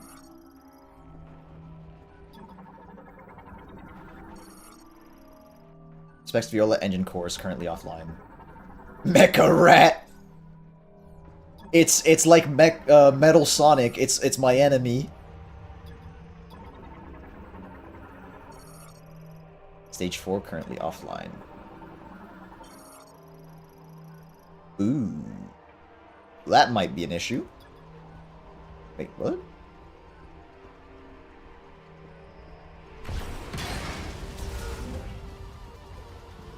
Huh, this is interesting. This is all one room, technically, and it's subdivided by doors. That's something we haven't seen in the previous ones. One main room subdivided, where like you can actively see into the other rooms. It's not a lot of that in the previous ones. The technology improves. We can load multiple rooms at once. I'm kidding. Have been declared defective, such as faulty engine cores. The area is cleared intermittently. It's the trash compactor. Currently offline. And it looks like we have only one way to go? Yep. That's below.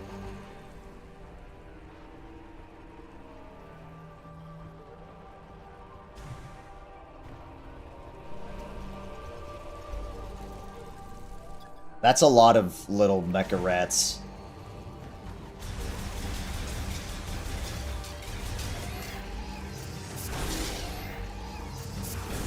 The charge beam has a lot bigger of an AoE than the previous games. I will say, like, that's a really big AoE. I think the fact that the fire rate is lower is made up for by the fact that the charge beam actually goes insane, apparently.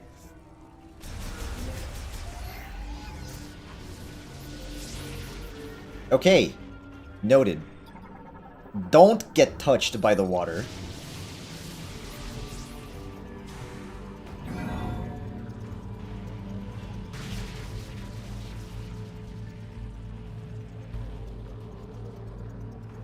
Bro! Uh-oh.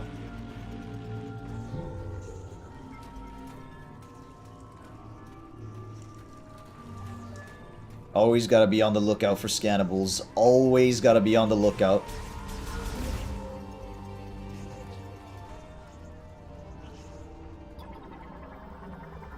Missile? Currently offline, never mind.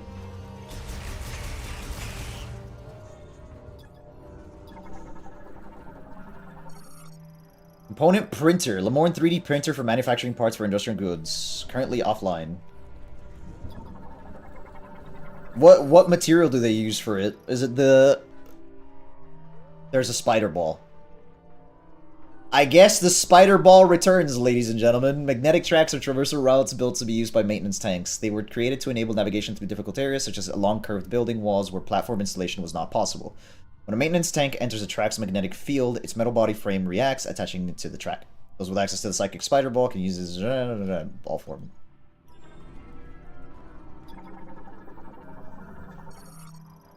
Elevator power core. Controlling the 3D printers. What are we gonna make with this? Power 1 generator. How about we go this way?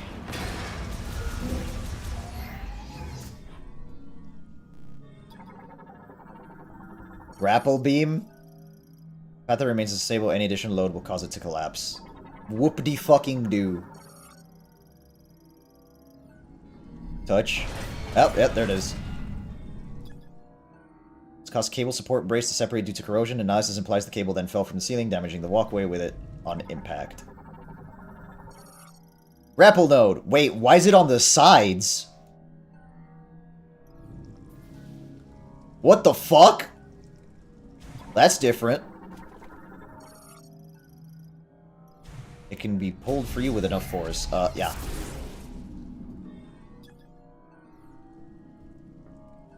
Pulled free. Pulled free.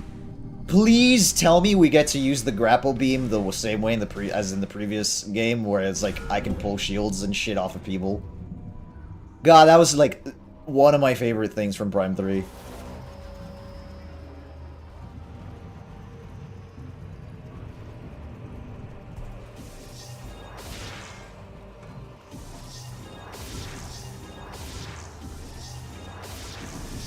Ow.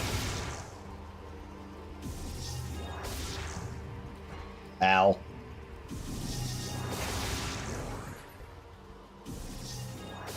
Okay. Maybe I should have stopped at the previous save, but I didn't realize that 3 hours had already passed. Lightning antenna harvests lightning strikes and conducts them to the facility's electrical systems. Deploys automatically once both of the cable spools have been released, so I know what we're doing. Lightning absorption generator manages a collection of electricity from lightning strikes and routes that energy for use inside of the facility. Spool of anchor cable locked by the nearby bomb slot. Anything else? Yes. Lightning rods? Those are grapple things. System to utilize inclement weather volt forge to harvest electricity. These are grapple points, aren't they? Yeah.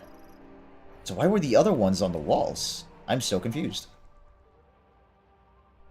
Grapple points are anchor points designed for use with maintenance tanks while performing repairs and inspection. While attached to one, a maintenance tank can extend and retract their line to adjust height.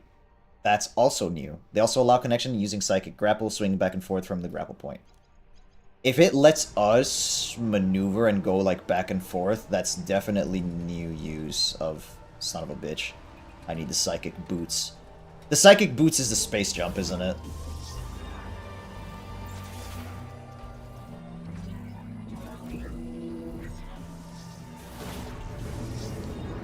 What the? Oh. Oh, wait! Wait, the spring ball's there! Oh my god, I'm kinda retarded!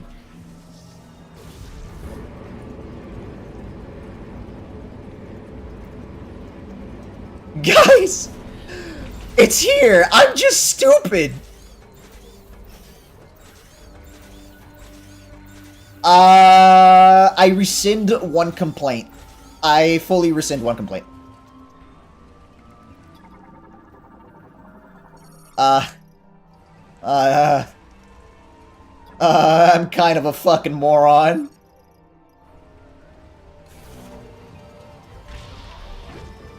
Wee. Something tells me something bad's gonna happen, and these things are safety. But I cannot tell you what it is yet.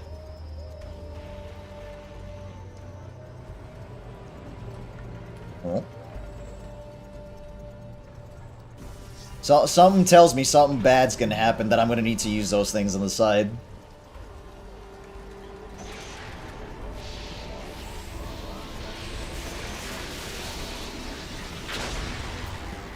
Oh. Yes. In order to go back. What the fuck is going on?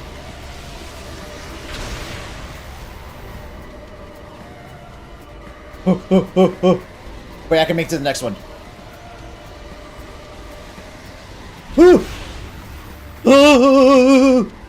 Get me out, get me out. Why is it so slow? No, I need the boost ball. I don't want to get bodied by angles. Oh, the music's popping the fuck off, by the way. Facility's power has been restored. Once you return to the top floor, the next tower. The door to the next tower. See, that's fine. Why didn't he, like, when they literally did it the first time, why didn't he start talking and then get cut off before telling you what to do? That would have made it significantly better. Created by the administration AI. They're controlled by separate management unit. Interesting. Multi-purpose mechanoids, reformed and experiment. Equipped with an enhanced iteration of the scanner drone and anti-gravity engine, flight drones have extensive movement freedom even at high speeds. They lack independence, with all behavior directed by a separate control unit. They are unarmed and able to remain in operation as long as they stay in areas where electricity can be freely absorbed. So they're just little swarms. Guys, the Volt Forge music is kind of popping the fuck off. Guys, why is it popping off?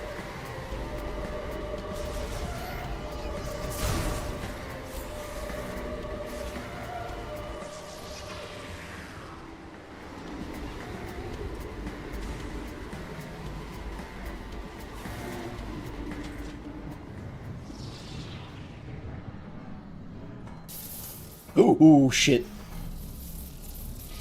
Ow.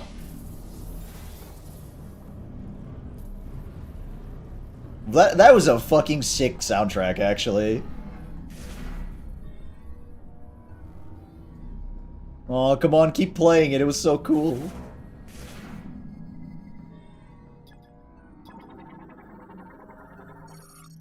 Component printer terminal, 9 access code approved. Touch the hologram to activate all printers and initialize the manufacturing line.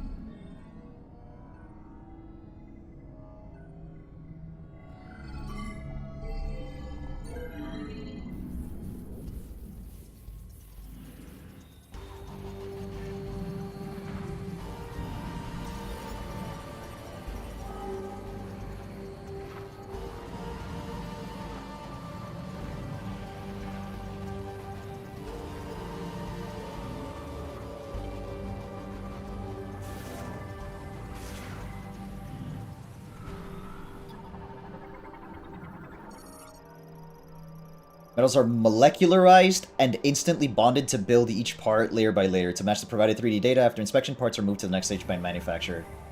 Molecularized the metal. Okay, they're 3D printing this shit at one atom at a time.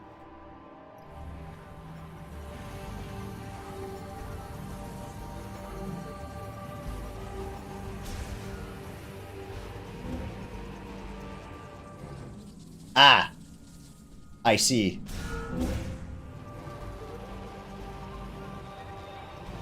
So what's my way back up now?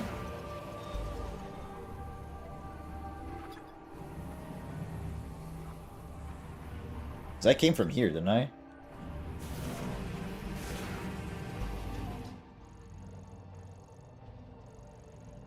Yeah, that's where I came from. So, elevator back up. Please? Ooh, shit.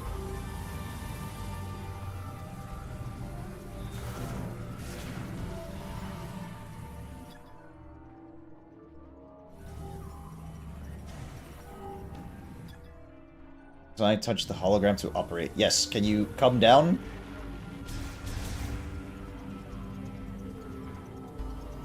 Am I actually warded?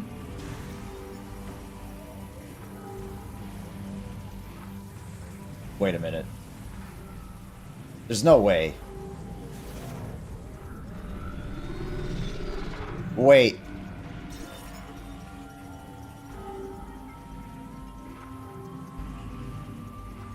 Huh. It's gonna throw me away. Or not? Ooh. Oh, wait, I kinda fuck with this.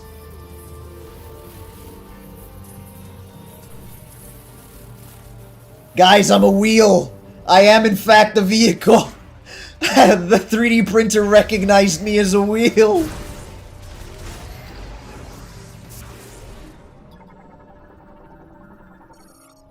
Okay, now we can use the elevator. Ethan, you were right the entire time.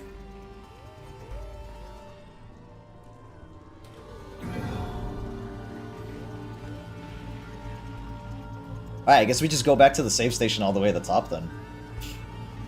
Because we gotta do 2 more towers.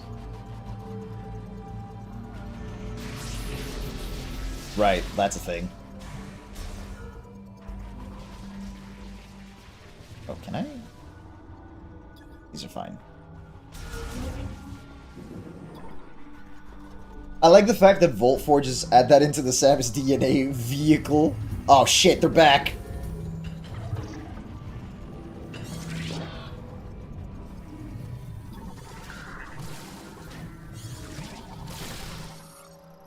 Autonomous mobile drone responsible for performing maintenance within the faculties. Welding beam can also be used against intruders. I'm being welded.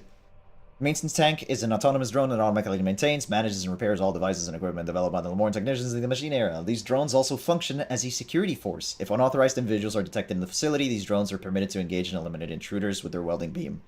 Larger and smaller types have been developed to help carry out their various responsibilities. I'm surprised they didn't label the Chosen One as someone who is, you know, allowed. Wait, I can dash forward. Wait, this changes things. The dodge is actually fucking goated.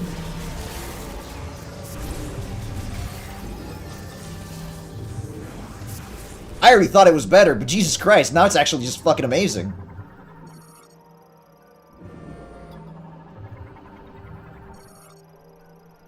Uh-huh. High output laser capable of extreme... See, now they're giving, like, they're actually giving everything a purpose for existing. It's not just, yeah, there's lasers because there's fucking lasers. Okay, so I'm assuming I gotta get picked up by this.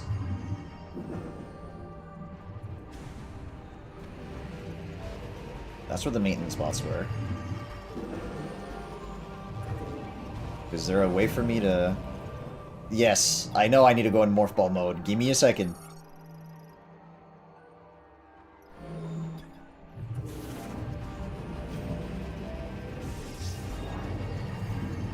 What the fuck?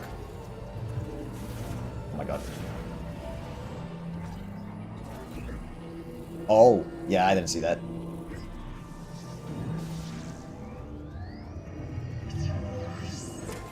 Can I turn off the tutorials? I might be able to turn off the tutorials, actually. Enable mouse controls auto, enable spring back. Ah, yeah, there it is. Spring ball threshold. Maybe I should have... Yeah, I can in fact turn off the tutorials. That's actually on me.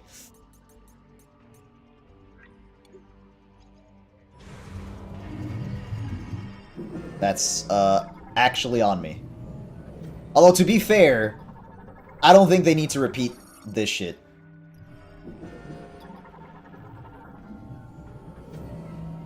Mike, please scan the...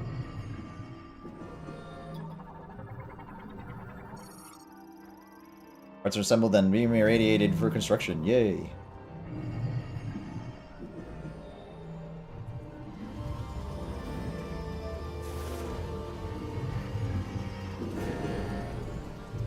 Take me up. I'm a part. I swear. I am vehicle.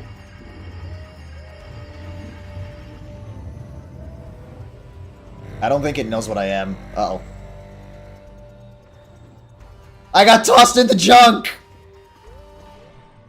I'm a defective vehicle.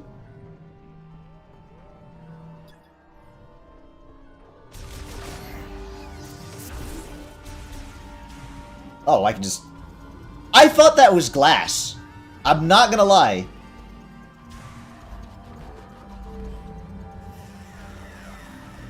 Huh! Fuck.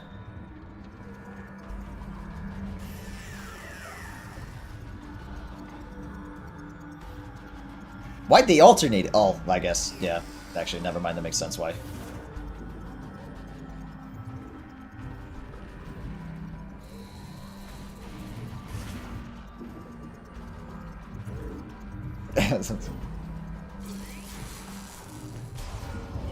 I'm really digging the Volt Forge.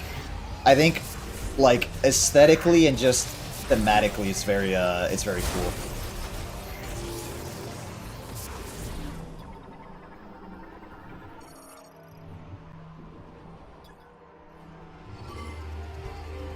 And then this should open up all of these doors, right?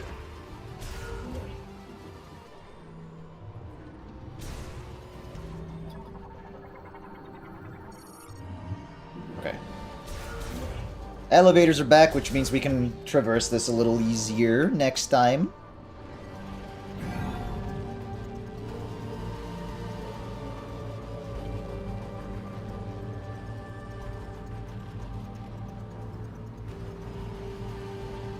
What the fuck? Why'd I get moved? I didn't touch the stakes! I didn't touch the stakes!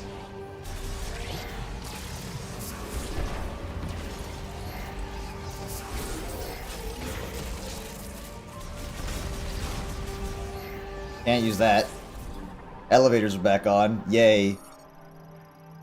Positive charge is emitted to its connected viola in order to fuse its materials using a form of depositioning. Bro, why? There's so much science! Evaporated particles through plasma, giving them a positive charge using the viola deposition process. Holy fuck, dude. Oh! That's what they meant.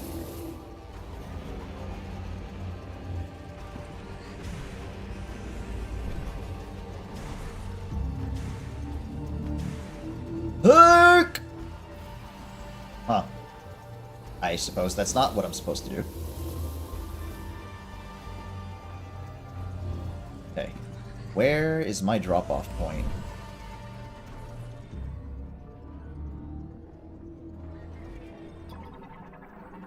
Okay, I can still scan this.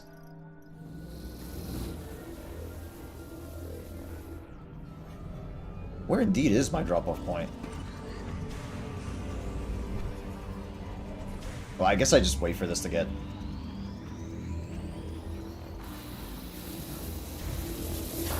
Ow, ow, ow, ow. Acceptable casualties, my health bar.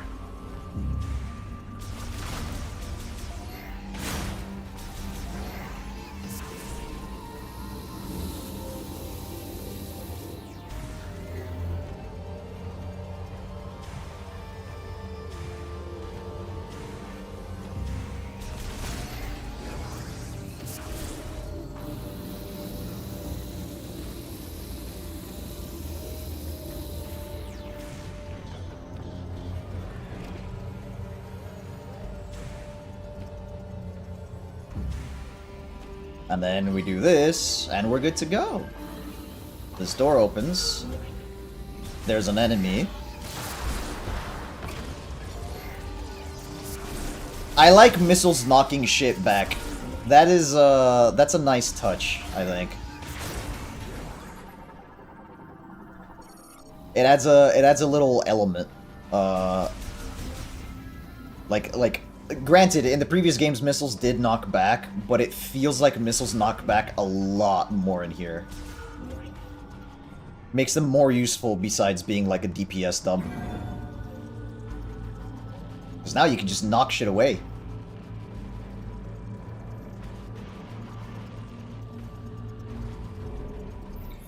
Hi. How you doing? X-ray scanner and linked to a maintenance tank. Uh-huh. Created to help maintain the Volt Forge, they are equipped with small anti-gravity engine enabling free movement while in the air. Their X-ray camera inspects factory equipment, sending repair requests to maintenance tanks if a malfunction is detected, while programmed mainly for maintenance tests. They're also equipped with a beam weapon. Oh!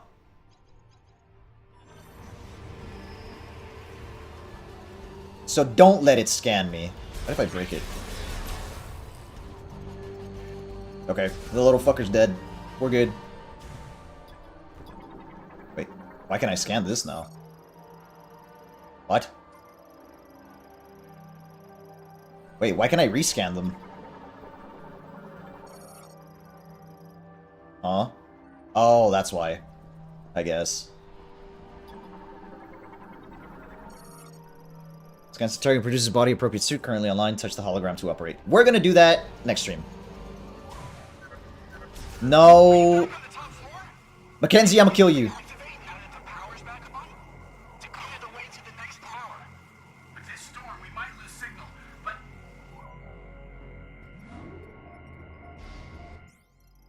Alright! That's enough for today. I want to keep playing, but I gotta do shit, and I do have work tomorrow anyways, which means I gotta be responsible adult. I can't just stream, I don't make any money off of it. Yet. But! On that note, let's do a recap real quick. Yeah, I'm sorry. I will be doing more during the week, it's fine, I'll be back, it's okay. But, quick recap. What's good, what's bad, what's neutral? How I feel so far, first impressions of Prime 4, as opposed to, like, my first impressions of the first 3 games. Dude, I was having a lot of fun, actually. I was having a lot of fun. Okay. Main point. The main and most important point of a Metroid Prime game. Does it feel like a Metroid Prime game? Yes. Absolutely, it does. It feels like I'm playing any one of the other 3 games. So... that's a neutral point. I wouldn't say that's a good or a bad thing. It's what it needs to be. Metroid Prime 4 is what it needs to be. A Metroid Prime game. Now, from that point forward, how do I feel about, like, linearity and stuff like that? So far, the beginning is a little bit linear, but so has, technically speaking, most Prime games in the beginning are a little linear. Because you don't have the tools to go around exploring everywhere. And I think that's fine, right? Like, it's not too big of an issue. When we were playing Prime 2, it was literally, you were in Aegon Waste, then you were in Torvus Bog, then you were in Sanctuary Fortress, and then occasionally here and there you jump back into the other zones. And I like Prime 2 the best. Prime 1, I think you had the most freedom because you unlocked, you went to Chozo Ruins, like, you'd start in Talon Overworld, you didn't really do anything there other than go straight to Chozo Ruins. Once you were in Chozo Ruins, you would get your first 2 upgrades. From there, you'd go Magmore, and then into Fendrana. You wouldn't get anything in Magmore. And now that I think about it, there's no real upgrades in Magmore Caverns anyways. So Magmore was kind of like an intermediary zone that you just kind of like traveled through. And there's an artifact there. Like, there's certain things to do there, but it wasn't like a bot, like there were no bosses in Magmore, stuff like that. Whatever, right? Prime 2 kind of had the setup of like the temples, right? And like the temple guardians, which Prime 4 so far, one lets you do more exploration before unlocking stuff. Yeah, for sure. And I think out of all the original 3, that's where Prime 1 shined the best. There's more freedom early on. Prime 4 so far feels like Prime 2 more than Prime 3. And the reason for that is because we have the Temple Guardians, sort of, in the same vein that Prime 2 had it. I like it. I think that's a neutral point. I wouldn't say that's a good or a bad thing. It kind of feels like Prime 2. The music is better than 3. I think overall the musical variety and the fact that everything is like the vibe of the music is distinct from Primes 1, 2, and 3 is better. Like, that's a really good thing. So better than Prime 3, equivalent to Primes 1 and 2. The one downside of the soundtracks so far is, to me, from what I've watched, it feels like a mix of 3 and 2. I'd say leaning more towards 2 than 3, Obviously, what makes 2 more distinct than 4 is the fact that you had Ether and Dark Ether teleporting back and forth. But I think so far there's been 1 or 2 tracks that were kind of like a miss, where I just didn't really care for them. That being like the Cybots like combat theme. It was okay. It worked, but it was kind of like with Phase on Dread, where it was just it's there, it's just kind of forgettable. Volt Forge, originally the music was okay. It was very subdued.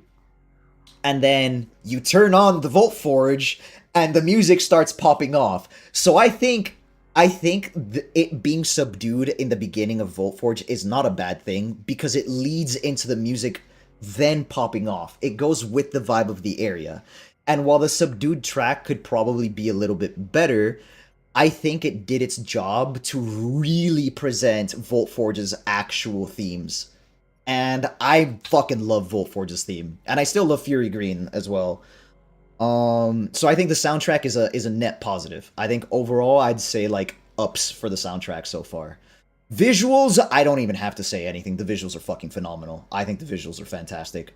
My only concern, or my only gripe with the visuals, I would say, is the charge beam's sphere is a little small compared to like the previous games, so it feels a little unassuming.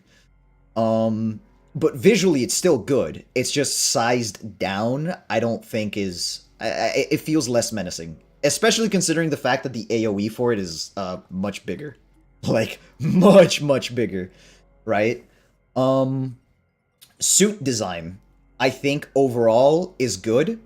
I've noticed there's like, I think there is one issue with the Prime 4 suit compared to 1 and 2 and 3, and that is the chest piece. I think the chest piece that juts out, I did save already, but I'm gonna save again anyways.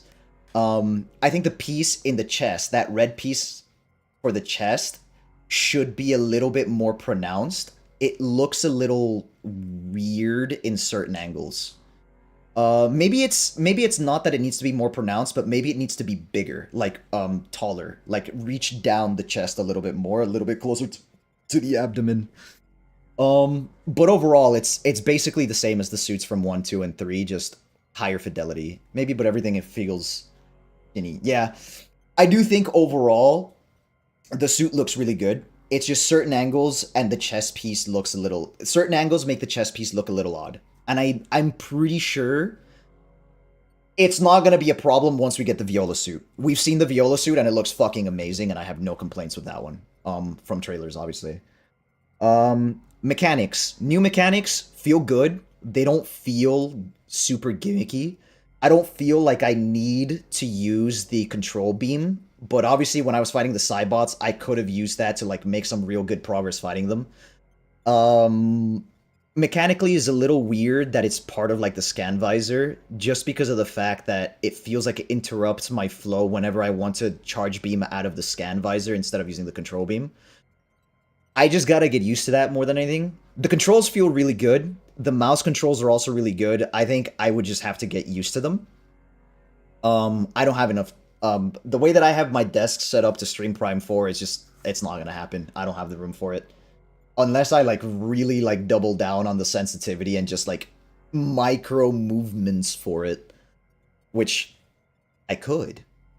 But I think I'm enjoying the classic control scheme a little bit, so I think I'm gonna keep it that way. So I think controls, mechanics, and gameplay feels really good, so I'll give that net positive as well. And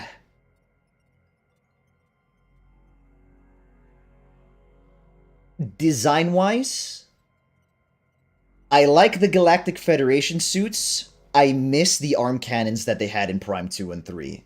I really fuck with like arm cannons being like the whole shtick of the Metroid universe over like separate weapons. And I know Metroid, like the 2D Metroids and Other M, I have to bring up Other M, have made it a point that the Galactic Federation don't always use arm cannons like they do in 2 and 3. I just preferred it. It was more unique to the setting. Not saying that the rifles that they're using are bad. I think the designs are actually pretty sick. I do like them a lot. I would like to 3D print one just to have as like memorabilia or for like cosplay. That'd be fun. the GF suits overall are very, very cool, very nice. I know that Mackenzie is an engineer and he's not actually a soldier or a trooper. It would be nice if his suit was like an engineering suit, the same way that Prime 3 had like the demolition suits and the other types of Galactic Federation troopers. I think it would make more sense, personally. But I don't really think there's an issue with Mackenzie's suit. So, again, I think I'm going to call the GF stuff kind of like a net neutral overall, or it's like slight net positive.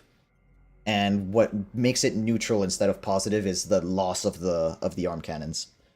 So, visually distinct, you know, like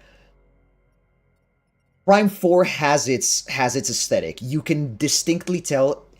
If I were to put everything at the same graphical level, you can tell Prime 4 distinctly from the other 3 games. You can tell Prime 2 distinctly from the other 3 games. You can tell Prime 1 distinctly from the other 3 games.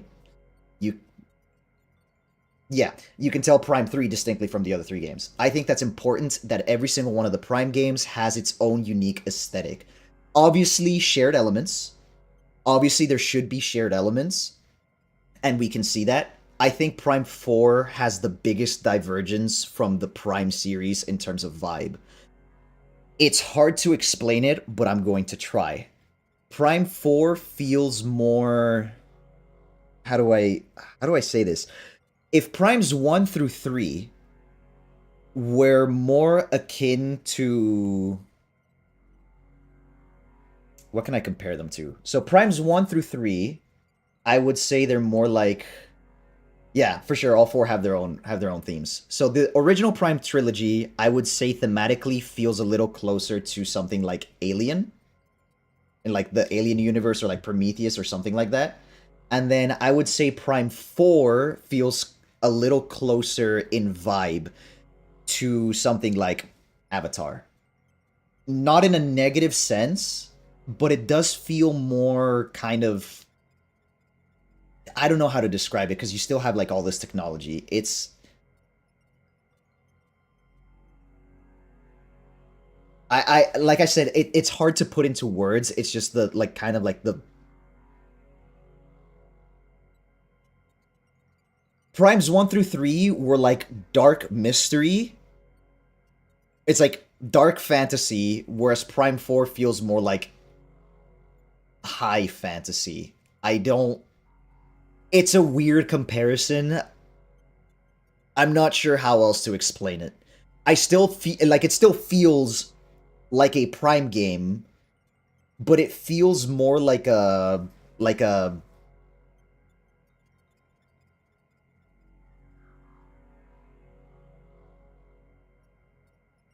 words. All right, I'm just gonna leave it there, comparing like the dark fantasy to the high fantasy stuff.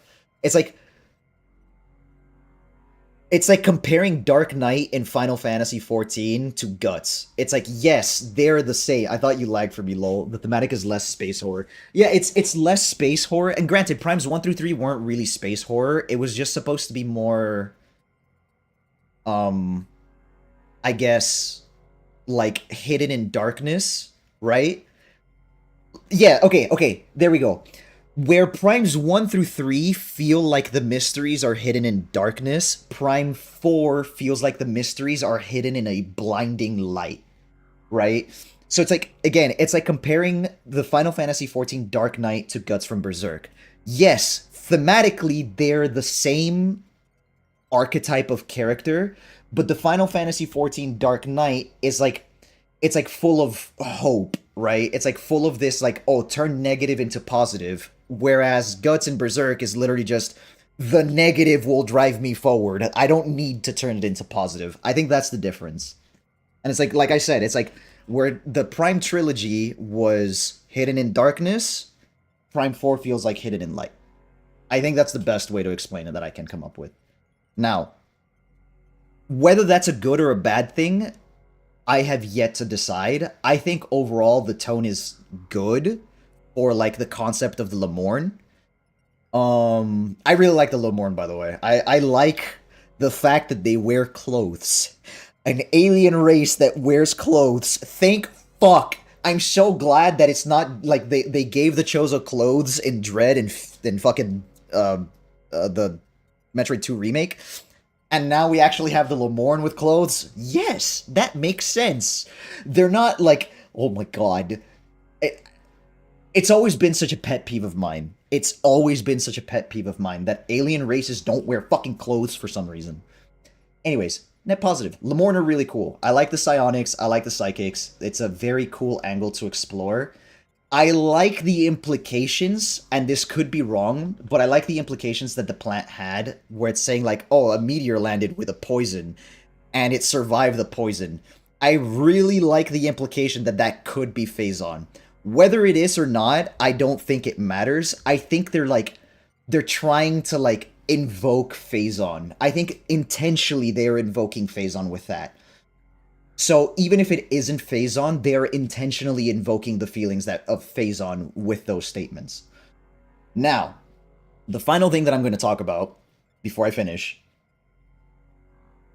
the bad, the unfortunate, and I think, and I'm going to mention this, I'm going to preface this with something that I saw regarding an interview with the director of Metroid, the original director of Metroid, okay? Not Retro Studios, the director, okay? I'm gonna read this shit. Where is it? I gotta find it on my phone real quick. Took a screenshot. Where is it? Okay, so the news translated interview with Tanabe regarding Prime 4 is the final piece of snippets of info that connects the dots that we've been hearing for 2 or so years that it was kind of difficult to wrap our heads around, and it's regarding the development of Prime 4, especially in regards to Bandai Namco losing the project and it being given to Retro Studios. Retro never got to make Prime 4 from scratch. Prime 4 is not Retro Studios' baby from zero.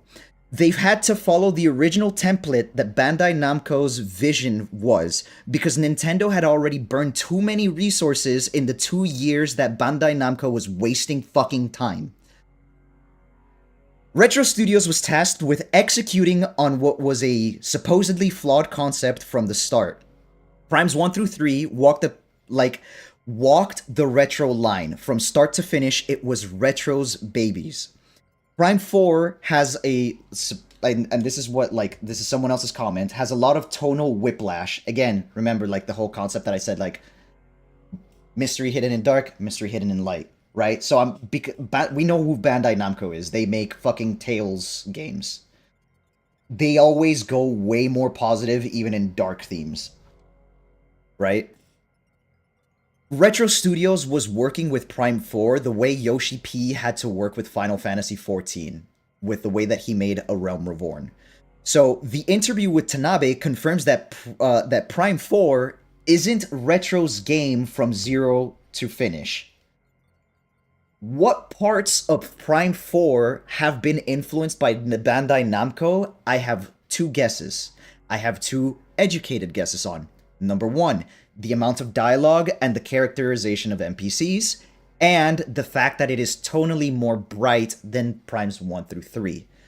That being said, the interview... okay, so before I continue with, the interview stuff, that's the stuff that I want to talk about in regards to...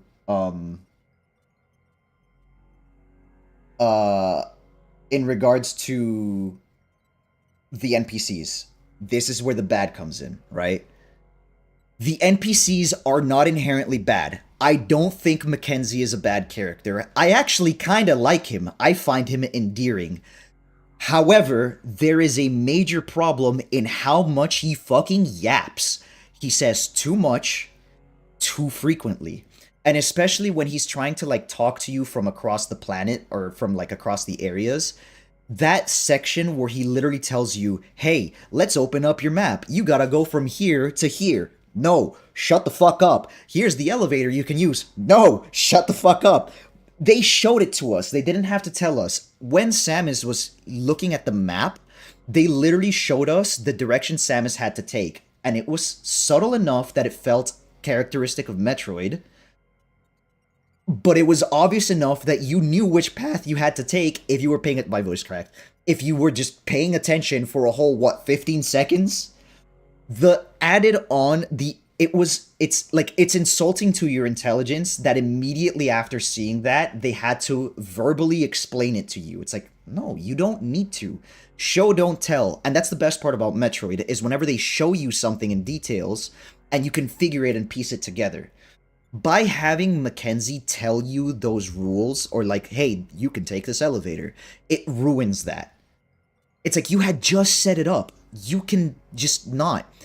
And I think what would have worked better, if they want Mackenzie to constantly be in your ear, find reasons for him to not be able to talk to you. An amazing concept that they did was the interference from the lightning storm. And every time Mackenzie tries to talk to you, it's just like, oh, you got we got it turned on. Now we should be able to proceed to the other two towers. A direction you can take, cut him off. Cut him off. Right? So it's like they're hinting at it. It's just they're like, oh shit, you know? It actually works in favor of the isolationist ambience that Metroid is known for, because you're being intentionally cut off from... You're being intentionally isolated from the people that are stuck with you. And that actually serves a purpose. That's a fantastic tool to help Metroid's atmosphere. But because Mackenzie yaps too much, that gets subverted, and it gets ruined a little bit. If you cut down Mackenzie's dialogue by about 30 to 50%, I think he's fine. I actually think he'd be perfectly fine if you cut down his dialogue like 30 to 50%. Especially the unnecessary lines. I mean, not especially. Only the unnecessary lines. If you cut out only the unnecessary lines to make him a believable character, and you leave stuff like when he was like talking about like translating stuff, that was fine.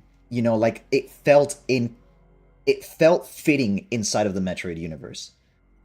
Stuff like that is fine. And it's especially nice because it's literally just that one cutscene when you're in that one room with him, and then you leave and it never happens again. Or it hasn't happened again.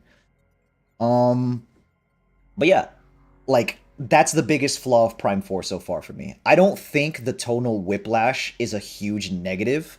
I think Prime 4 should be different from Primes 1 through 3, unless their intent is to bring back Phazon. If their intent is to bring back Phazon, then it has to go from light to dark as it proceeds to be seen. So, my first impressions of Prime 4, it's an 8 out of 10. My first 3.5 hours into Prime 4, 8 out of 10. I would put it above Prime 3 and below Prime 2. So far. I think within the first... I think what Prime 1 does better than Prime 4 within the first 3.5 hours is the aspect of being able to explore a lot. But Prime 1 is also a lot smaller. Okay, and again, we've talked about it. I really like Prime 3. I think Prime 3 was a really fun Metroid Prime game. It just had a lot of flaws, but Prime 3's flaws are completely different from Prime 4's. I would say wait till the end and actually rate it so you can get a full idea. I am going to rate it at the end. I'm saying, like, based off of, like, the first impressions that I had when I was playing all three games, right? So, like, first impressions, I think Prime 2 absolutely had, like, the best first impression that I had. Prime 1, I played it as a kid, which is why I didn't rate it at all. I was way too young, and I'm never going to have, like, a more adult first impression of Prime 1. It's just not going to happen. I think Prime 4 has a solid foundation that is marred by too much dialogue. That is marred by, like, unnecessary dialogue. And if it turns anyone away from it, it's because of the unnecessary dialogue. My final score for Prime 4 is going to be once I finish it. But as a preliminary, I would say first impressions wise, it feels a little better than Prime 3, first impressions wise. Because when I originally played Prime 3, I did have like a feeling of like, hey, I'm just kind of like being railroaded up until you get to Elysia, actually. Because Brio, you have to do it in a very specific order. Like, you can't... And granted, Prime 4, like the first area kind of is a little linear too, but it didn't feel as constricted.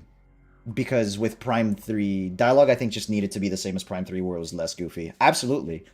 I literally think so far the only issue with Prime 4 so far has been the dialogue. I think everything else has been fine. And I'm having a lot of fun with it.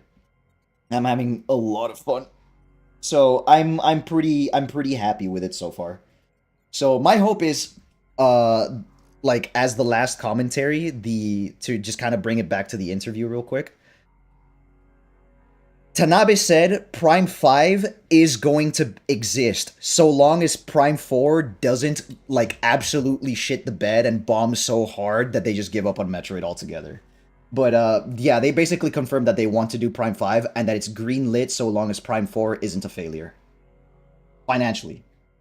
So long as it's not a financial failure, Prime 5 will happen. Yep. Tanabe himself confirmed it. So, like, well, this isn't me just making shit up. Like, the translated interview, he's kind of, like, going over the fact that it's like, yeah, we want to make Prime 5, but we have to make sure that Prime 4 is making money, otherwise it makes no sense. The marathon never ends. You say that, but there's no way that Prime 5 comes out within the next 3 years. So be ready for 2030 Prime 5.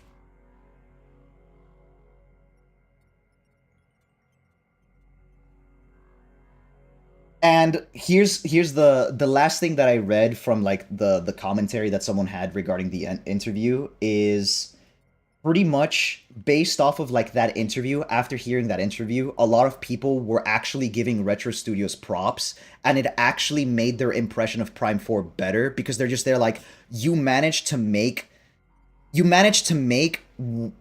what was a flawed concept into a decent game. And like the reviews I've seen kind of give Prime 4 anywhere between a 7 to like an 8.5 out of 10.